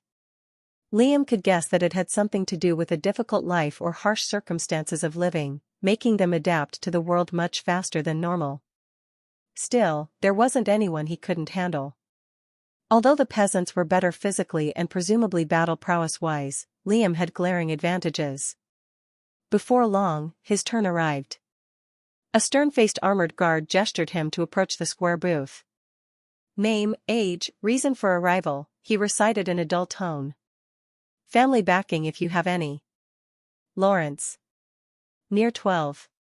Taking the academy test. No backing. The soldier gave Liam a momentary probing gaze, before taking out a black beaded bracelet. Imbue this with your aura and don't lose it. It'll confirm your centers of power and age, and you'll need it for your admittance into the test. Handing him the bracelet, Liam imbued it with aura, making it glimmer with a black sheen. Along with that, the guard handed him a city token, with directions to a building he was to reside in until the test date. With a curt nod, Liam made his way into the city. It was still nighttime, but the bright lights of various colors made him think he was treading through a modern-day civilization. Bustling throughout the streets were crowds of nobles. Here and there, towering buildings challenged skyscrapers in terms of height. That's where I'm headed. Liam kept a low profile as he approached the building, a tall and intimidating guard standing at its entrance. Liam noticed how the man rivaled even Samuel's level of strength. Bracelet and token, was all the man said. After flashing both items, Liam was allowed inside the vast lobby, which was surprisingly cold and well ventilated. The floor was a shiny marble, and chandeliers lit the space. Groups of excited young youths were already gathered there, discussing the details of the test. There were marble stairs leading up to the upper floors, which Liam had already begun climbing. Floor 17, room 1715, Liam thought, finding his dwelling at the end of a long, red-carpeted hallway, lined with cozy warm lights. Some had already found their rooms and proceeded to enter, while others simply conversed with each other outside their accommodations. When they saw Liam, though, they looked disgusted, at both his appearance and vagrant attire. However, a piercing glare sufficed any daring noble from even saying anything. Liam was too pissed and exhausted to get into pointless fights. He took out his black token and imbued it with aura, pressing it against a small compartment that replaced the door handle to his room. With a click, the door opened, and Liam entered. It was a standard-looking hotel room, nothing less than posh and fit for a ruler. Chapter 93 Royalty. Liam took a well-needed shower first, then pushed away all the furniture taking the space inside his room. He took out all the elixirs and pills from the 3 stacked rings, laying it out in front of him. Just the sight of it made Liam smile. I'll use them all before the test starts. I shouldn't overestimate myself. Like so, Liam spent nearly all his time inside his room, mastering his martial arts, expanding his sea of consciousness, and cultivating his body and core. In his spare time, which was undoubtedly little, Liam eavesdropped on the surrounding nobles for any info about the test. Doing so gave him some crucial knowledge about the layout of Ikoria as a whole. Ikoria was ruled by the royal Thyras family. No noble could even dream of getting close to their level of wealth and status, mainly due to their massive network and influence over the country. The Icorian Academy was built specifically by them, either to expand their connections and military prowess, by nurturing young talents and connecting them to the Thyras name, or increasing the number of specialized experts in each individual field. Both were rumors, and Liam couldn't verify their validity. Apparently, the Thyras family was the first to arrive on barren Icorian lands and cultivate it, for God knows how many millennia. They were the ones who dictated the rulers which even the most powerful of nobles had to submit to and abide by. Even the academy test administrator was going to be from that family, from what Liam heard. Millennia, I wonder if cultivators from those times are still alive now. Cultivators exponentially extended their longevity through aura and getting into the higher ranks, but obviously, there were limits. At least, those that Liam were familiar with. Zeniths and Celestials are probably in a different realm, though. As the test date approached, more and more people could be seen entering the city, larger, more luxurious caravans, followed by entire groups of soldiers and guards. During that period, Liam had gone through almost all of his strengthening pills and potions. He felt incredibly sharp and on edge, his senses had never been so precise and clear, and his body never so strong and reflexive. Some of the pills also helped with expediting his core and body's progress, albeit not an incredible amount. There were also some elixirs and medicines that Liam had no clue as to their usage. After daring to swallow a blue pill that looked flashy, it caused a certain body part of his to rage for hours on end, unable to relax. Cursed nobles and their disgusting practices, he thought with a grimace, shifting uncomfortably cross-legged. He decided to save the suspicious ones for another time. Finally, the day of the test arrived. The same guard at the entrance gathered all the participants outside. Behind him, a band of intimidating-looking soldiers gave everyone piercing looks. Massive lines of people were being herded to different sections of the city, which were tailored specifically for the participants taking the test. Liam, along with a large group of youths, was taken to a vast, stone platform that stretched across 20 kilometers. The surface of the platform was covered with glowing arrays. From what Liam saw, it resembled a large-scale teleportation matrix. All around the platform, golden-robed cultivators gave the participants probing gazes, a hint of worry on their faces. Why are they worried? A silver light sputtered above the platform, slowly taking a human form. Simultaneously, everyone present did the Icorian gesture for utmost respect and honor, their gazes lowered. We pay respects to Her Majesty. Meanwhile, Liam shifted his wary gaze above, instantly mirroring his peers' movements. The light dissipated, revealing a beautiful woman donning a shimmering silver robe, floating in the air with her gaze set below. Her white eyelashes were long, lined with golden eyes that exuded regality. Her long, smooth, silvery hair flowed naturally with the wind, giving her a regal aura that matched her superior beauty. I am Kalia Thyras, she introduced, a smile on her plump lips as she scoured the vast hordes of eager young men and women. I'll be monitoring the test. Although she spoke in a low voice, everyone heard her loud and clear. Liam took a brief minute to assess her with his king's eye, unlike the ogling young men who surrounded him who just stared at the royal dumbfoundedly. Strangely enough, all kinds of multicolored energy swirled around her figure, enough to make it look rainbow-like. Liam couldn't even deduce her element. Some kind of royal thing no one knows about, he thought, before focusing. Your goal is simple, she assured, flicking her wrist and taking out a gem-like rose, the sparkling petals of which looked like they were made from pure diamond. This is called a diamora blossom, also known as the white gem flower. They are priceless treasures that allure hordes of powerful magical beasts and humans alike. Rest assured, you don't need to fight against your own kind for this mission, just beasts. To extract them, you must be careful and diligent, lest they shatter instantly. For the rules, Kalia flicked her hand, and the flower had disappeared. You have 72 hours as a deadline for the test. Any foul play will result in an instant disqualification. Do not forget, you are not to use status or threats to coerce fellow participants in any way. If you do, I'll know.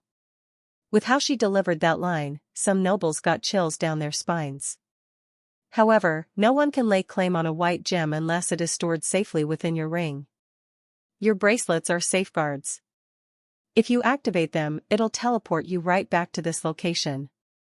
Those with the most white gems gathered will join the Royal Equestrian Academy. Only 5 students will earn that honor. The reason for that was quite simple. Tauros wasn't the only city the test was being taken in, and the instructors only needed the most powerful talents in each city. When you feel like you've done enough, head back to the spot you teleported upon. Good luck. Kalia concluded her explanation, waving her hand dismissively. Suddenly, the black bracelets on everyone's hands started to glow brightly. Chapter 94 Vagrant. Liam's consciousness and body felt like it was strongly yanked, like a roller coaster plunging down the highest point. When he flickered open his eye, he was no longer standing on the platform, but on a circular elevation above some shrubbery. Liam's gaze scoured the surroundings, and his senses spread throughout the area. The air was no longer dry, but a warm, moist humid, causing Liam's clothes to stick to his skin. He seemed to be in a lush jungle of sorts. A vast canopy of giant leaves blocked out the blazing rays of sunlight, leaving only a few cracks for it to bleed through. Insects chirped and buzzed here and there, with other various wildlife roaming all around him. Vines and other plants hung from the branches of thick, towering trees, which almost stretched to the clouds. Instantly, Liam noticed something strange. Aura fluctuated and swirled all around the plant life. Almost as if they absorbed it. Liam's eye widened as the vines shot at his body. Instantly, he unsheathed his blades and activated the first form of his martial art. Black flames burst on Liam's katana and wakizashi as he swung against the vines, causing them to recoil and wither.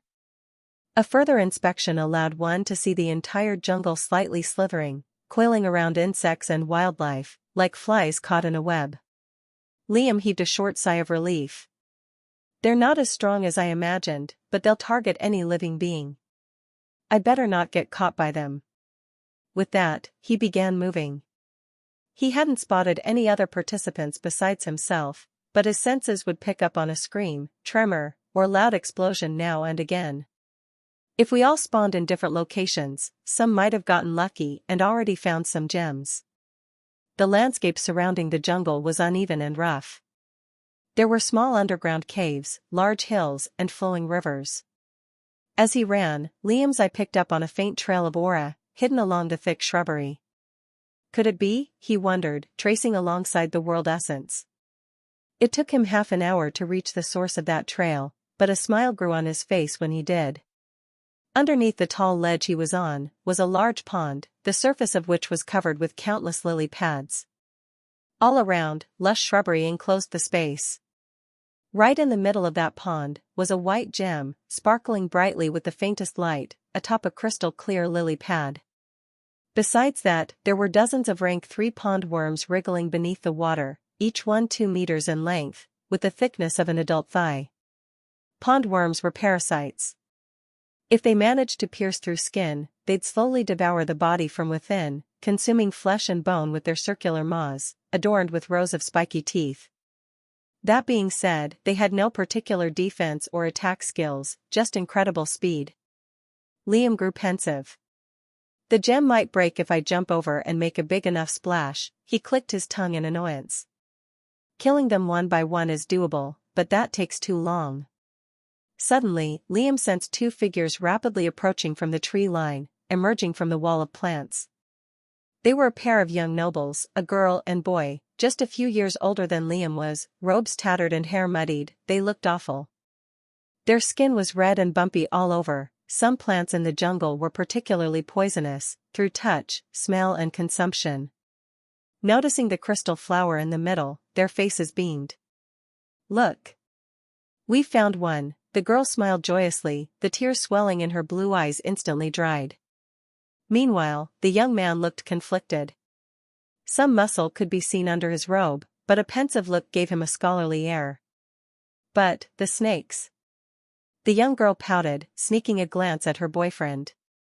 Watching silently from afar, Liam felt mildly irked with her calling pondworms snakes. Don't worry, Jane.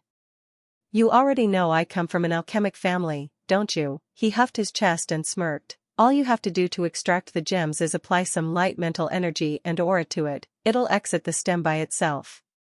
Liam took the liberty of naming the girl Curly, due to her unkempt blonde curls, and the boy Depraved, due to his interactions. I'll distract them. You go the other way and extract it then. Curly and Depraved exchanged a nod, before the latter started to wave his hands in the air. Powerful gales of wind began to whir around the pond, but precisely avoided the crystal flower in the middle.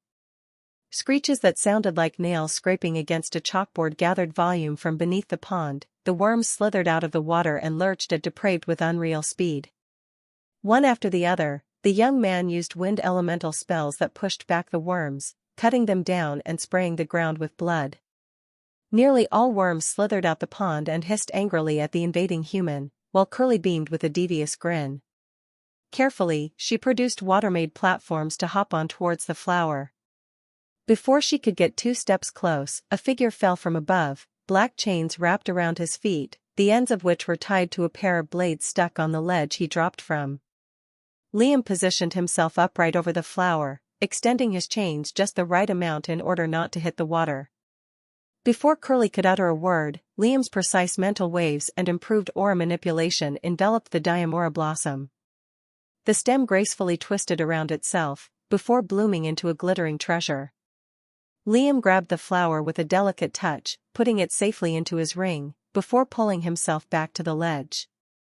What? Curly stuttered, watching incredulously, jaw-dropping from shock. Watching the vagrant thief reel himself back over the ledge, the two could only curse as they saw him running away. Chapter 95 Thief. Once again, Liam began his search for more diamond flowers, indifferent to the insults and curses hurled behind his back. It didn't take long for him to find another faint trail of aura, cleverly hidden behind lush trees. Throughout the next hour or so, Liam had accumulated more than 6 white gems. Honestly, Liam had much more trouble with the magical beasts surrounding the flower than finding and extracting it. Not all the flowers resided in such convenient locations, others were guarded underneath tight spaces, some behind the web and nest of spear spiders, others underneath a swamp of devouring crocodiles. All the while, Liam had to constantly be on edge to avoid getting ensnared by the jungle vines. Thus, he concocted a smart but shrewd tactic. For the flowers that were close to being discovered by any nobles, Liam simply waited until they did, and took care of any of the hard work. Then, while they were busy fighting the magical beasts, he'd swoop in and steal the white gems before their very eyes. By then, Liam was used to being called every curse word imaginable, in response to which, he just laughed. Unlike everyone here, I have a cheat code. Another 4 hours passed. At that point, Liam had 17 gems in his ring, and enough enemies for multiple lifetimes. By mistake, he'd actually shattered 2 of the crystal flowers, which occurred due to his hastiness and excessive force. Soon enough, a cold, rainy night was falling. The thick canopy of leaves amazingly started to reel in, withdrawing into the trees they grew from. I'll have to find a place to camp in. There's still 48 hours left for the test's deadline, and something tells me this place is much more dangerous at night. With that, Liam's senses and exceptional sight scanned the surroundings for a good enough spot to camp in. He settled for a large tree cavity, the inside of which contained enough icky bugs to make a man squirm. Liam instantly filled the cavity with his darkness, vanquishing the countless bugs, before making his way through the tight entrance. Rain began pattering over the wood Liam resided in, with the thunder rumbling violently in the air.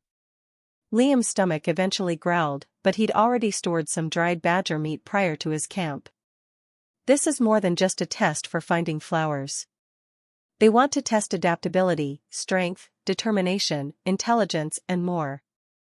Maybe they had enough with nobles using their status haphazardly. The rest of the night concluded with smooth cultivation. All the while, the outside flooded with gushing tides of water. Before long, the waters receded. Liam instantly exited the tree cavity and resumed his search for the flowers.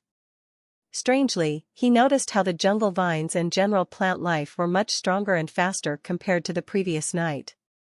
Before, a single swing of his first form did the trick, but now, he needed to pair it with lethality mantle. If that wasn't enough, the air was now difficult to breathe in. Liam had to resort to strengthening his lungs with aura. Furthermore, the itch on his skin was just unbearable. Liam had to actively bite on his tongue in order not to scratch it and make the rashes worse. Was it the rain? Liam wondered with a narrowed eye. As usual, a bad feeling grew in his chest. That means the next night, it'll be even harder to gather the flowers.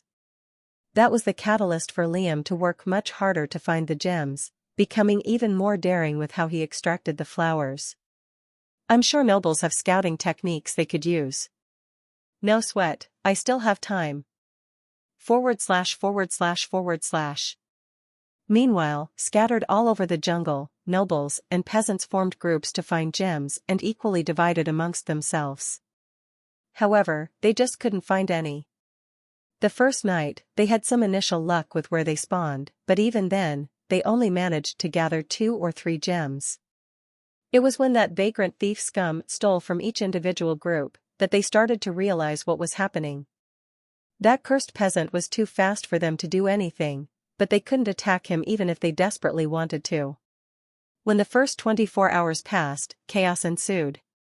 Almost nobody knew what to do with so much downpour, not with nature as their enemy. Ironically, grouping up actually worked against them. As a collective, the nobles constantly bickered as to who the leader should be, which ended with nobody leader at all. Half of the participants had to take off their bracelets, teleporting back to base, leaving the rest to scramble desperately for shelter. ////. 6 hours remained until the test deadline. Night was about to pass, a faint mist flowing in the air. 73 flowers. Liam assessed the contents of his ring with a pensive gaze. Perched atop one of the towering trees, the rain felt like thousands of tiny needles pricking his skin. Below, an ocean of magical beasts were being swept by raging waters, creating a loud cacophony of gushing noises, wails, and screeching. At that altitude, and excruciating jungle atmosphere, breathing was arduous. One had to ration his air carefully. Have I done enough? Liam's clothes were tattered and covered with various shades of blood, his own, along with countless species of magical beast. Underneath, his gory wounds started to squirm together to heal, while his grimaced face was paler than usual. It's probably a good amount, but there's no way to tell. If only there was a leaderboard of sorts. Lingering pensively, he nodded to himself. This should do it. I don't want to overdo the test and get unwanted attention either.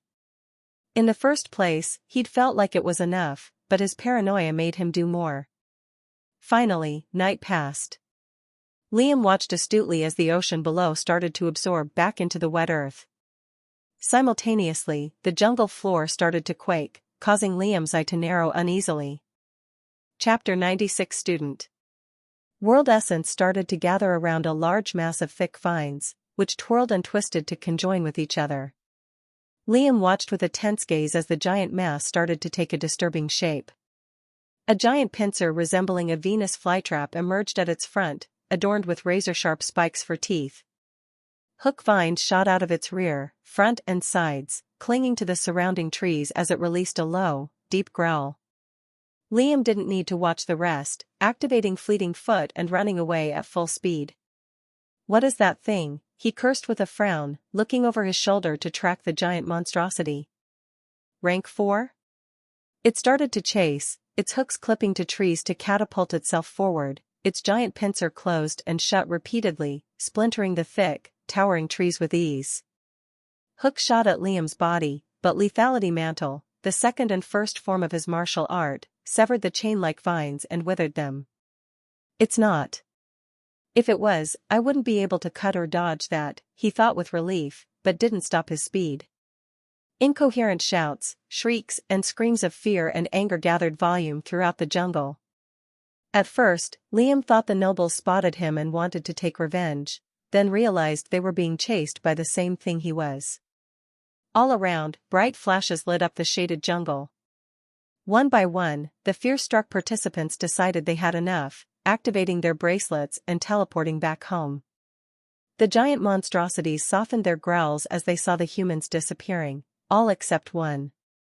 Instantly, their bloodthirsty focus shifted to him, their low growls sending vibrations through the air. Just before the figure was to be converged on from all angles, his body began to glow, before disappearing in the nick of time. Liam's consciousness went through the same roller coaster drag, but he'd never been happier to experience it. His surroundings changed again, the inscribed platform filled with dread-faced youths that looked traumatized. Those aware, stared at Liam's figure with shock in their eyes.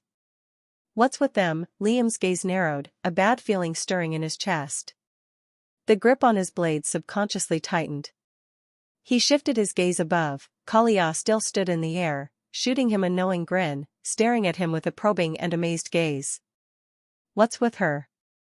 Then he realized it. Towards the once empty front of the platform, now rested a giant inscribed leaderboard that illuminated the names of the participants. 1. Lawrence, 73 gems. 2. Rin, 34 gems. 3. Svein Horst, 18 gems. Liam looked dumbfounded, a grimace growing on his face. He cursed himself for wishing there to be a leaderboard, especially when he overdid it to such an extent. How is this not foul play? A chubby young man shouted from among the crowd, his fat cheeks red from anger as he pointed at Liam. He stole my flower right beneath my nose, then made the monkeys piss on me. Liam didn't even glance at the noble, his uneasy gaze fixed on the leaderboard. Before long, others started to protest as well. After 2 whole hours, I had finally found a flower, just for this vagrant to shatter it in front of my eyes. That had been by mistake, but Liam didn't care to explain. He would if Kalia pressed him on it, but her attention wasn't on him. Kalia looked at the youths with a piercing glare, causing a lump to form in their throats. Silence. And silence followed. He didn't cause any harm, nor did he steal it from your hands. So long as the flowers were on their base, they were free for the taking. Let this be a lesson. Your families will not grant you everything. Then, Kalia alternated her attention between 5 youths among the crowd. Well done, you all, she waved her hand, a glow basking Liam's body. With an indifferent tone, she added. The rest can leave. Once again, the roller coaster drag weighed against Liam's mind, forcing him to squint under the pull. He just couldn't get used to the sensation. This time, it lasted nearly a whole minute before he could open his eye. When he did, he found himself in a cold, well-ventilated but small rectangular room. The floor and walls were made out of marble, and towards his left and right were a series of windows, the outside of which was a blurry streak of fast-moving lines, lined with comfy seats. Behind him were 4 youths, 2 male, 2 female, laying on the ground as they waited to pick up their senses. A smooth, whirring sound played in the background, the source of which was vents that circulated cold air throughout the space. Liam noticed how the entire place was stacked with inscriptions and precise, glowing writings. Kalia stood in front, looking at Liam with an assessing gaze. Is this a train? He wondered incredulously, instantly picking himself off the cold floor to greet the royal. I've never seen a non-noble with a golden eye before, Kalia teased with a smile, assessing Liam's figure top to bottom. Non-noble, a pleasant way of saying peasant. I've never seen a royal with golden eyes either, Your Majesty. Liam made his usual respectful gesture and responded. It's my mother's color. So you're not afraid to talk back? You'll be an interesting one to follow. Your future already looks bright, by the way, Kalia praised with a sly smile. And you can spare me the pleasantries, Kalia is fine, you're all students of the Royal Academy now. By then, the students behind Liam awoke, giving him a chance to assess their auras and features.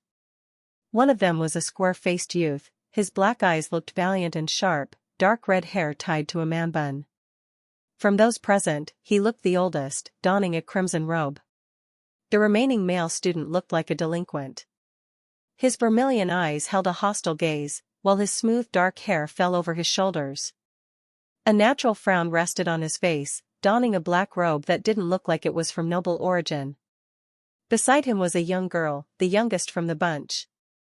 She had a bashful demeanor and light blue hair that fell gracefully over her ears, azure eyes, blushed cheeks, donning a violet robe that highlighted her soft shoulders. The last was a young girl with hooded violet eyes and tied, dark purple hair that flowed wildly.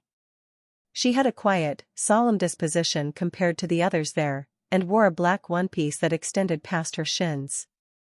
Chapter 97 Luck. Liam quickly assessed each of them with a keen gaze. The square-faced young man was of the earth element, the red-eyed boy was of wind, the young girl of water, and the solemn-faced girl was of fire. Strangely, the latter didn't have any mental waves that emitted from her forehead. Almost everyone Liam had come across emitted natural waves of energy from their heads besides her. They were thoughts, Liam deduced, that flared depending on emotion. It was too complicated and difficult to understand with his level of knowledge, but he promised himself to utilize it properly. Unlike them, her mental waves were quiet and still, barely leaving her sea of consciousness. "I want to give you all my congratulations," Kalia said. "You've all done splendidly on your entrance exam. Be at ease, you don't have to pay respects every time you see me. Our family isn't as iron-handed as one might think." Slowly, those present eased up, making her smile. "We are on our way to the academy this very second," she explained, approaching the train window. "Our methods of transportation are quite remarkable, if you'd like to see." Liam was the first to make his way to the window, peering through with awe in his eye. They were in a train after all, a bullet train, passing through an endless tunnel which no light pierced through. Apparently, they were moving so fast, the underground looked like a streak of dark light. The next instant, the train left the tunnel. The surroundings changed to a vast, uneven underground ocean floor. Liam caught sight of enormous sharks, jellyfish, manta rays, and other marine life that looked like magical beasts swimming above the azure water. Liam was beyond stupefied. The train itself had a protective encasing, a iridescent bubble of sorts, enveloping it as it sped underwater, its surroundings lit by small blue lights. This is what modern-day inscriptions and engineering could do, powered by large aura crystals. It can get you from one end of Ikoria to the other in less than a week. That feat was a lot more impressive when one knew just how vast Ikoria really was. "We'll be there in roughly an hour or two. I'll leave you guys to converse with each other and whatnot. You may become classmates soon, after all. A servant will bring food and drink." With that, Kalia disappeared, teleporting away. Liam was the first to find a seat and settle in it comfortably, peering out the window with an absorbed gaze. It was still daytime, thus, he couldn't really cultivate even if he wanted to. He was just fascinated by the beauty of the ocean, spotting giant sea creatures and various types of creatures. The four others looked at him while he did so, before following suit. The seats were facing each other, which gave way to some awkward silence. The delinquent, blue-haired girl, and square-faced youth sat in front, while the solemn-faced girl sat beside him. Although Liam wanted peace and privacy, there were simply no other seats. Thus, Liam simply closed his eyes to avoid the awkward air and inquisitive gazes shot his way. "I'm Svein," the red-haired youth said, breaking the silence. "I reckon we should introduce ourselves to one another?" "I came third." Hearing his words, the young girl nodded. I am Nessa Ulrich. I like alchemy and things," she trailed off with a blush, shifting uncomfortably with the attention on her. "Fifth." Nord, the red-eyed boy introduced right after, his piercing eyes locked on Liam and the other girl's figure. "Fourth." The three shifted their attention to Liam and the other girl, waiting for an introduction. "Lawrence," Liam eventually said in a deadpan voice. In all honesty, he was too exhausted to care about making friends. Not that he would care even if he wasn't. Exchanging a curt nod, the three looked towards the remaining girl. She looked at them silently for a few seconds, before slowly pointing to her ear with a nonchalant expression. "What?" Svein raised his red, saber-like brows, the others looked taken aback as well. "What's that mean?" Nord looked confused and angry, but Nessa looked at her with pity in her eyes. "She's deaf," Nessa revealed with a low voice. A moment later, she began gesturing enthusiastically, sign language, it looked like. You came second, Rin, right? You can read my lips? The deaf girl looked surprised, before slowly gesturing back with a bit of newfound curiosity in her eyes. Nessa seemed much more courageous when talking with her, but Svein shifted his attention to Liam. Lawrence, you came first, right? Just how did you get so many damn gems? He leaned in. Nord reluctantly mirrored his movement. Rin and Nessa sneaked a glance at him too. Liam paused, lingered for a moment, before shrugging. Luck. Svein gave him an impatient gaze. Before leaning back to his seat, he gave up any further probing. Rin and Nessa lingered on his figure momentarily, before taking their gaze away. Nord still had his eyes fixed on him, though. Well, I guess it's understandable you'd keep it a secret. I wouldn't tell anybody mine, either, Svein stated, peering out the window. If I wasn't an alchemist, I would have never passed. Nessa heaved a sigh of relief. Thank God it wasn't a combat-oriented test. Nord scoffed at her words. I wish it was. Funny enough, Liam said the same thing in his head. Before long, a well-dressed servant, donning a complete black suit and tie, teleported within their compartment carrying a tray full of delicacies. He greeted them respectfully, before waving his hand. Liam watched as a table started to build itself bit by bit from between the seats. When it finished, the servant placed the food on the table, teleporting once more.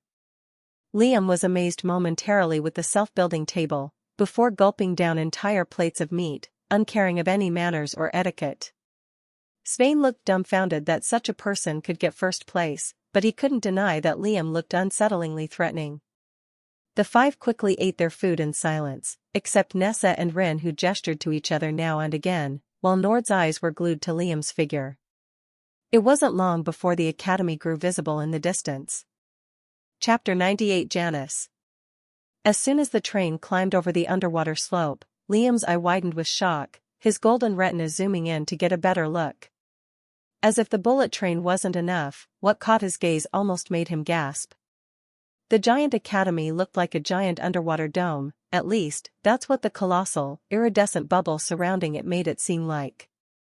Colossal albino whales floated freely around the cupola-like location, releasing sharp-pitched screams that shot through the water. Thankfully, the bubble seemed to protect those inside the train from that. Guys! Look, Nessa noticed the academy and proclaimed. Everyone moved towards the window to peer through. Inside the bubble was what looked like a vast city, grander than the entirety of Ucladd. Towering structures, blocky houses, luxurious mansions, and circular domes were scattered all over it, shaped differently and made from varying materials. The space was lit with bright white lights, making it look like some sort of ancient underground metropolis. Here and there, some towers had large antennas on them, which Liam could spot emitting powerful ripples of some kind of mental energy. Is that a scanner or something? He thought, feeling like a caveman in a modern society. Just how much do I not know? Right in the center was a huge pit, even bigger than the hole Liam fell down in within the abyss. Even from that distance, the waves of aura around them were beyond thicker than average. Considerably less than what Liam felt in the aura mine, though.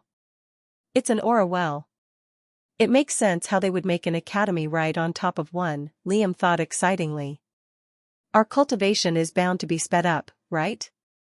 The blocky houses were too much to count. Some were bigger than others, depending on how closer they were to the giant hole. Upon a further inspection, there seemed to be an actual mansion over the hole, floating by its own accord, much bigger than any other house. Holy! Svein's voice trailed off, a wide smile on his lips. He let out a chuckle. How is that even possible? The train went around the bubble, slowly descending, like a helicopter circling a city. As they got closer, the structures grew more visible, enough to know there was a gate the train would go through at the bottom of the academy borders. Kalia appeared then, grabbing everyone's attention. We'll be out shortly. Before that, I'll need a few things from you all, she said, taking out 5 individual tokens from her ring. You're all familiar with what a binding oath is, correct? Liam was the last to nod. Just to be on the safe side. Good, then we won't waste any time on explaining. Imbue your aura into the token, it's just a standard don't give out any important secrets oath. Kalia threw everyone a token, which they promptly imbued with world essence. Strangely though, when Liam did the same to his own, there was no constriction around his core. It felt like there was, fleetingly, but a second later, it withered away and disappeared. Binding oaths don't work on me. It has something to do with the kitsune, Liam realized. He didn't know if that was good or bad. On one hand, he wasn't restricted by any harsh laws. If it came to it, he could trade crucial secrets to other organizations or maybe even countries. If he lived that long. On the other hand, that strange oddity might get noticed, and the royalty might not have a friendly reaction to it. Thankfully, Kalia didn't seem to know. You can keep the tokens. You'll need them to get to your individual dorms, she explained. Outside, the view changed again. They finally pierced through the bubble. Instead of it popping, though, the train's bubble merged with the academy's. The train started to slow down, lining up against a large terminal that edged the academy borders. There were various figures waiting there, staring at the train as it eventually stopped with a quiet hiss. Liam and the other 4 followed Kalia outside, witnessing just how grand the bubble above was. Rays of sun barely penetrated through the dark depths of the ocean, but with Liam's vision, he could see the countless magical beasts that swam across those waters. Shadows of those waters were cast on the ground where Liam stood, flowing serenely with each wave and movement. From the other sections of the train, groups of 5 youths led by a female royal exited and greeted those waiting for them. Kalia, a deep, feminine voice shouted in the distance. You're late. The voice belonged to a lady with wild emerald hair tied to a bun. She had a sturdy build, not enough to be burly, but just above an athlete. She wore a pirate's eye patch on one eye, and the other had a green iris that pierced through whatever it looked at. Her tanned skin was slightly scarred, but her tight huntress clothing covered her fit body well. A quick-tempered air surrounded her. She's strong, Liam thought, staring at her azure aura. Her aura resembles Samuel's, but I feel like she's much more dangerous compared to him. Kalia let out a short sigh when she saw the woman arrive. This woman here is Janice, she teaches advanced battle techniques and prowess, she said, before whispering the next words. Although she's a genius when it comes to fighting, she's an idiot in everything else. I heard that, Princess, Janice said with a narrowed eye, before shifting her attention to Liam and the rest. Who came first in your group? Kalia paused, then glanced at Liam. Janice beamed and smiled ear to ear. Oh, and he did it with one eye. Young, so young. And you did it with one eye? How about I get you an eye patch like mine? We'll be best buddies. Liam remained silent, glancing at Kalia and remarking her repeated sighing. I'm good, thank you. Before Janice could enthusiastically convince him any further, Kalia spoke first. You still need to explain some things and show them their dorms. Don't waste time. Janice pouted with a scoff. You're all no fun. She turned around and began walking away, gesturing for the 5 to follow her. Let's go, twerps. Princess over there is gonna seethe if we linger for too long. Kalia shook her head as she teleported away. Alright, first things first, let's start with how things function round here. Chapter 99 Headmaster. Janice exited the packed train terminal followed by Liam and the others. From where they walked through, it looked like the academy edges, the furthest away from the whole. Somehow, under all that water and depth, there were lush trees here and there, with pleasing landscapes and green plains. It was basically a makeshift city, but everything was artificial. Surrounding them were countless accommodations, square-shaped and made from white stone. They fitted close to each other, but Liam could see them inscribed all throughout. Still, strands of aura wafted all around, visible only to Liam's eye. In the distance, other students were led by various teachers, donning different types of clothing. First off, you'll need to choose what classes and specializations you want to take. There are countless to pick from, but don't bite off more than you can chew. There's no limit to how many you end up taking, but if your grades in that class are below average, you'll be forced to leave it and choose another. Janice explained with a bored, monotone voice, as though she was reading off a script. You look like you enjoy a good battle, eh? How about it? Wanna join my class? She asked Rin, eye sparkling with glittering lights. Rin just stared blankly, blinking with confusion. Janice grew uncomfortable and looked away. She's deaf, ma'am, Nessa said from the side, gesturing to Rin. I'm actively translating your words to her. A look of realization fell on Janice's face, shifting to a smile. She looks strong despite that. The red-eyed kid doesn't look too bad either. It's him with the greatest potential, though, Janice thought, glancing at Liam who had his focus somewhere else. Looks like this year won't be boring either. Her eye lingered on the group for a moment. Cracking her knuckles, she continued. Anyway, your token will be the key to your dorm. You'll find an arrow on its bottom, that's pointing to where you'll live for your duration here. Liam flipped his token. A glowing red arrow indeed pointed towards the northeast. We're heading towards the main hall now. There won't be any classes for a week, which is more than enough time for you to settle down and organize your things. Oh, there's also the Oracle you are required to visit. She'll give special recommendations on what classes to choose. It's your choice whether to accept her advice or not. Oracle? Liam questioned, confused. What's that? Before Janice could answer, Svein did. They're special individuals that have a deep connection with the opposition. I heard they could peer into souls, and could even receive whispers of what the opposition says. Janice gave Svein a quick thumbs up, but didn't notice the grave look on Liam's face. What are they gonna see if they peer into my soul? Will they know I've come from Earth? How can the opposition speak? As Liam was absorbed in his musings, they arrived at a large dome-like building.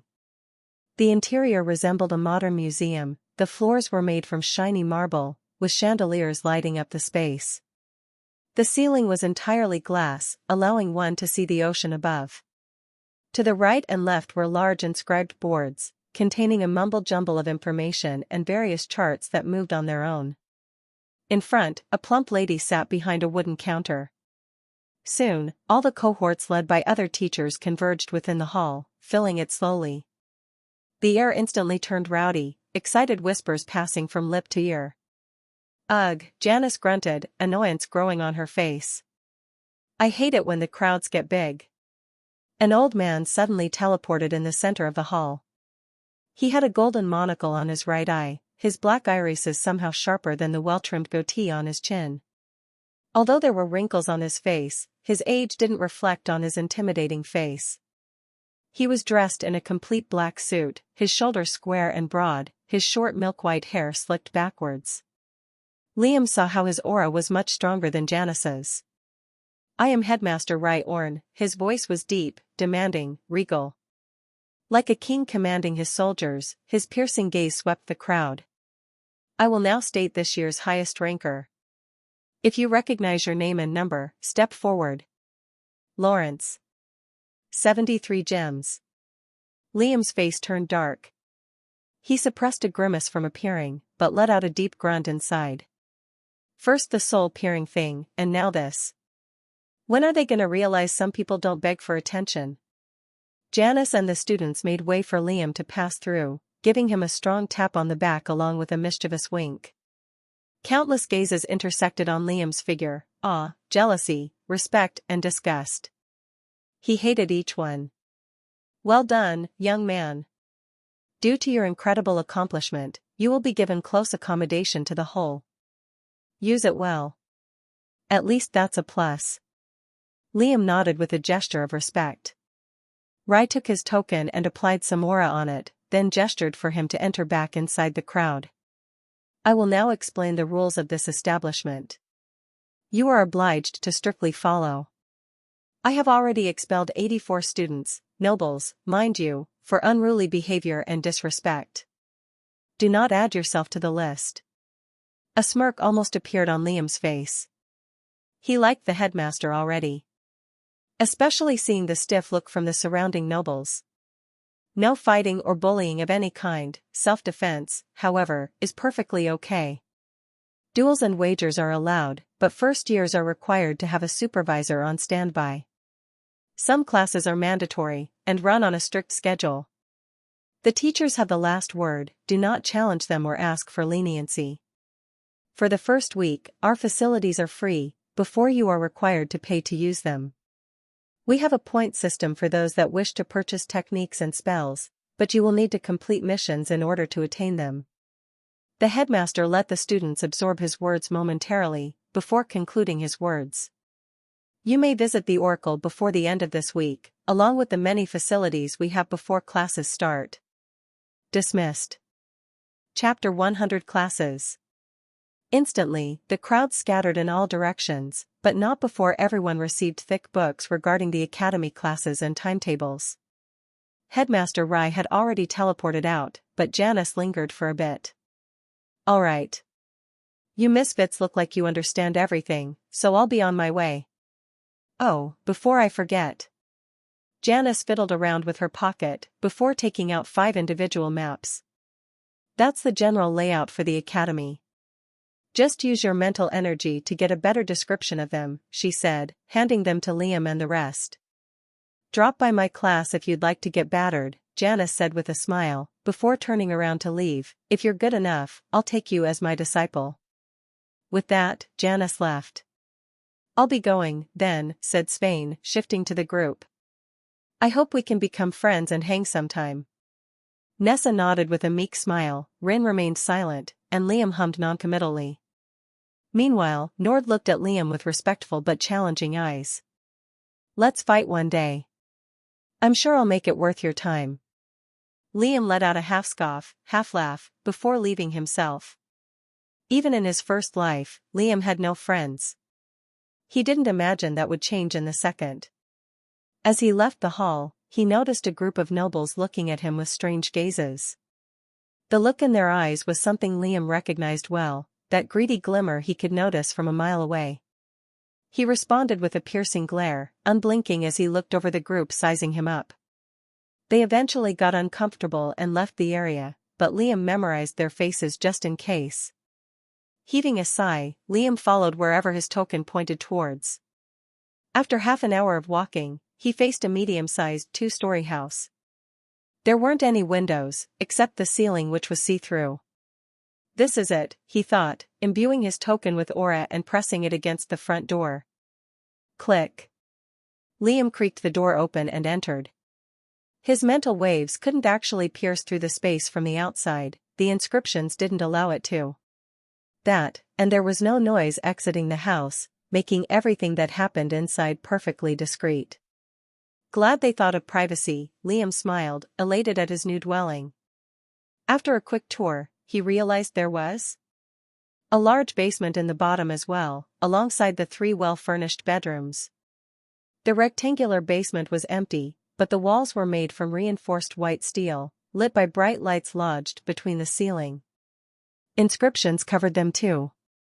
With roughly 55 square meters, Liam could freely practice his martial arts, spells, and forgings without having to worry about shattering anything like he'd done in the past. There also seemed to be a formation of sorts around the space, which had some healing and anti-fatigue properties. Besides that, the aura concentration was amazing at where he lived. This could make me fast-forward my progress by months at least, if not a year, he smiled. He'd already completed his daily cultivation, thus, he needed to browse through what classes to choose, as well as memorizing the map. He opened up the academic book and started to read it carefully. Amazingly, the book itself was inscribed, which made the writings directly enter Liam's mind, along with Rai's, Janice's, and multiple voices magically ring in his ears. Needless to say, Liam's urge to learn inscriptions grew. In short, the book highlighted the countless classes available for Liam to choose, along with their timetables and requirements. Inscriptions, alchemy, cultivation, botany, forging, formations, wards, battle, world history, language. The list went on, which spanned from beginner-level work to intermediate and advanced. 3 classes were mandatory: cultivation, battle, and world knowledge. The latter consisted of general knowledge of landscapes, borders and current events happening within the world. However, specializations all depended on the student themselves, so it would be pointless to mandate it upon them. Not only that, but there were countless teachers to choose from for each topic, due to the vast differences between methods of inscriptions, forging and more. Weirdly, the teachers had their own star rating, signifying how good of a teacher they were. Below, there were even reviews. Janice had 3.5 stars, with anonymous comments under her photo. In a friendly spar, she broke my arm and held me in a triangle choke. Rude and condescending. No respect for noble families. Loves eye patches and won't shut up about them. Please, just shut up about eye patches. Liam chuckled briefly, then scanned the book for any inscription teachers that worked with blood. Sadly, there weren't any. Although there were teachers specialized in unorthodox methods of inscription, none went as far as using blood to invent spells and techniques. Blood weaving is heavily influenced by vampires. Even the diagrams are more or less written with that language. Maybe learning more about them can help me. With that, Liam noted world history and language as one of his chosen subjects. He browsed the same for a forge master that worked with something similar to primordial forging, and there actually were methods similar to it. I'll mark these down for now. With that done, Liam laid out the map in front of him. All the establishments and facilities were built around the circular shape of the academy.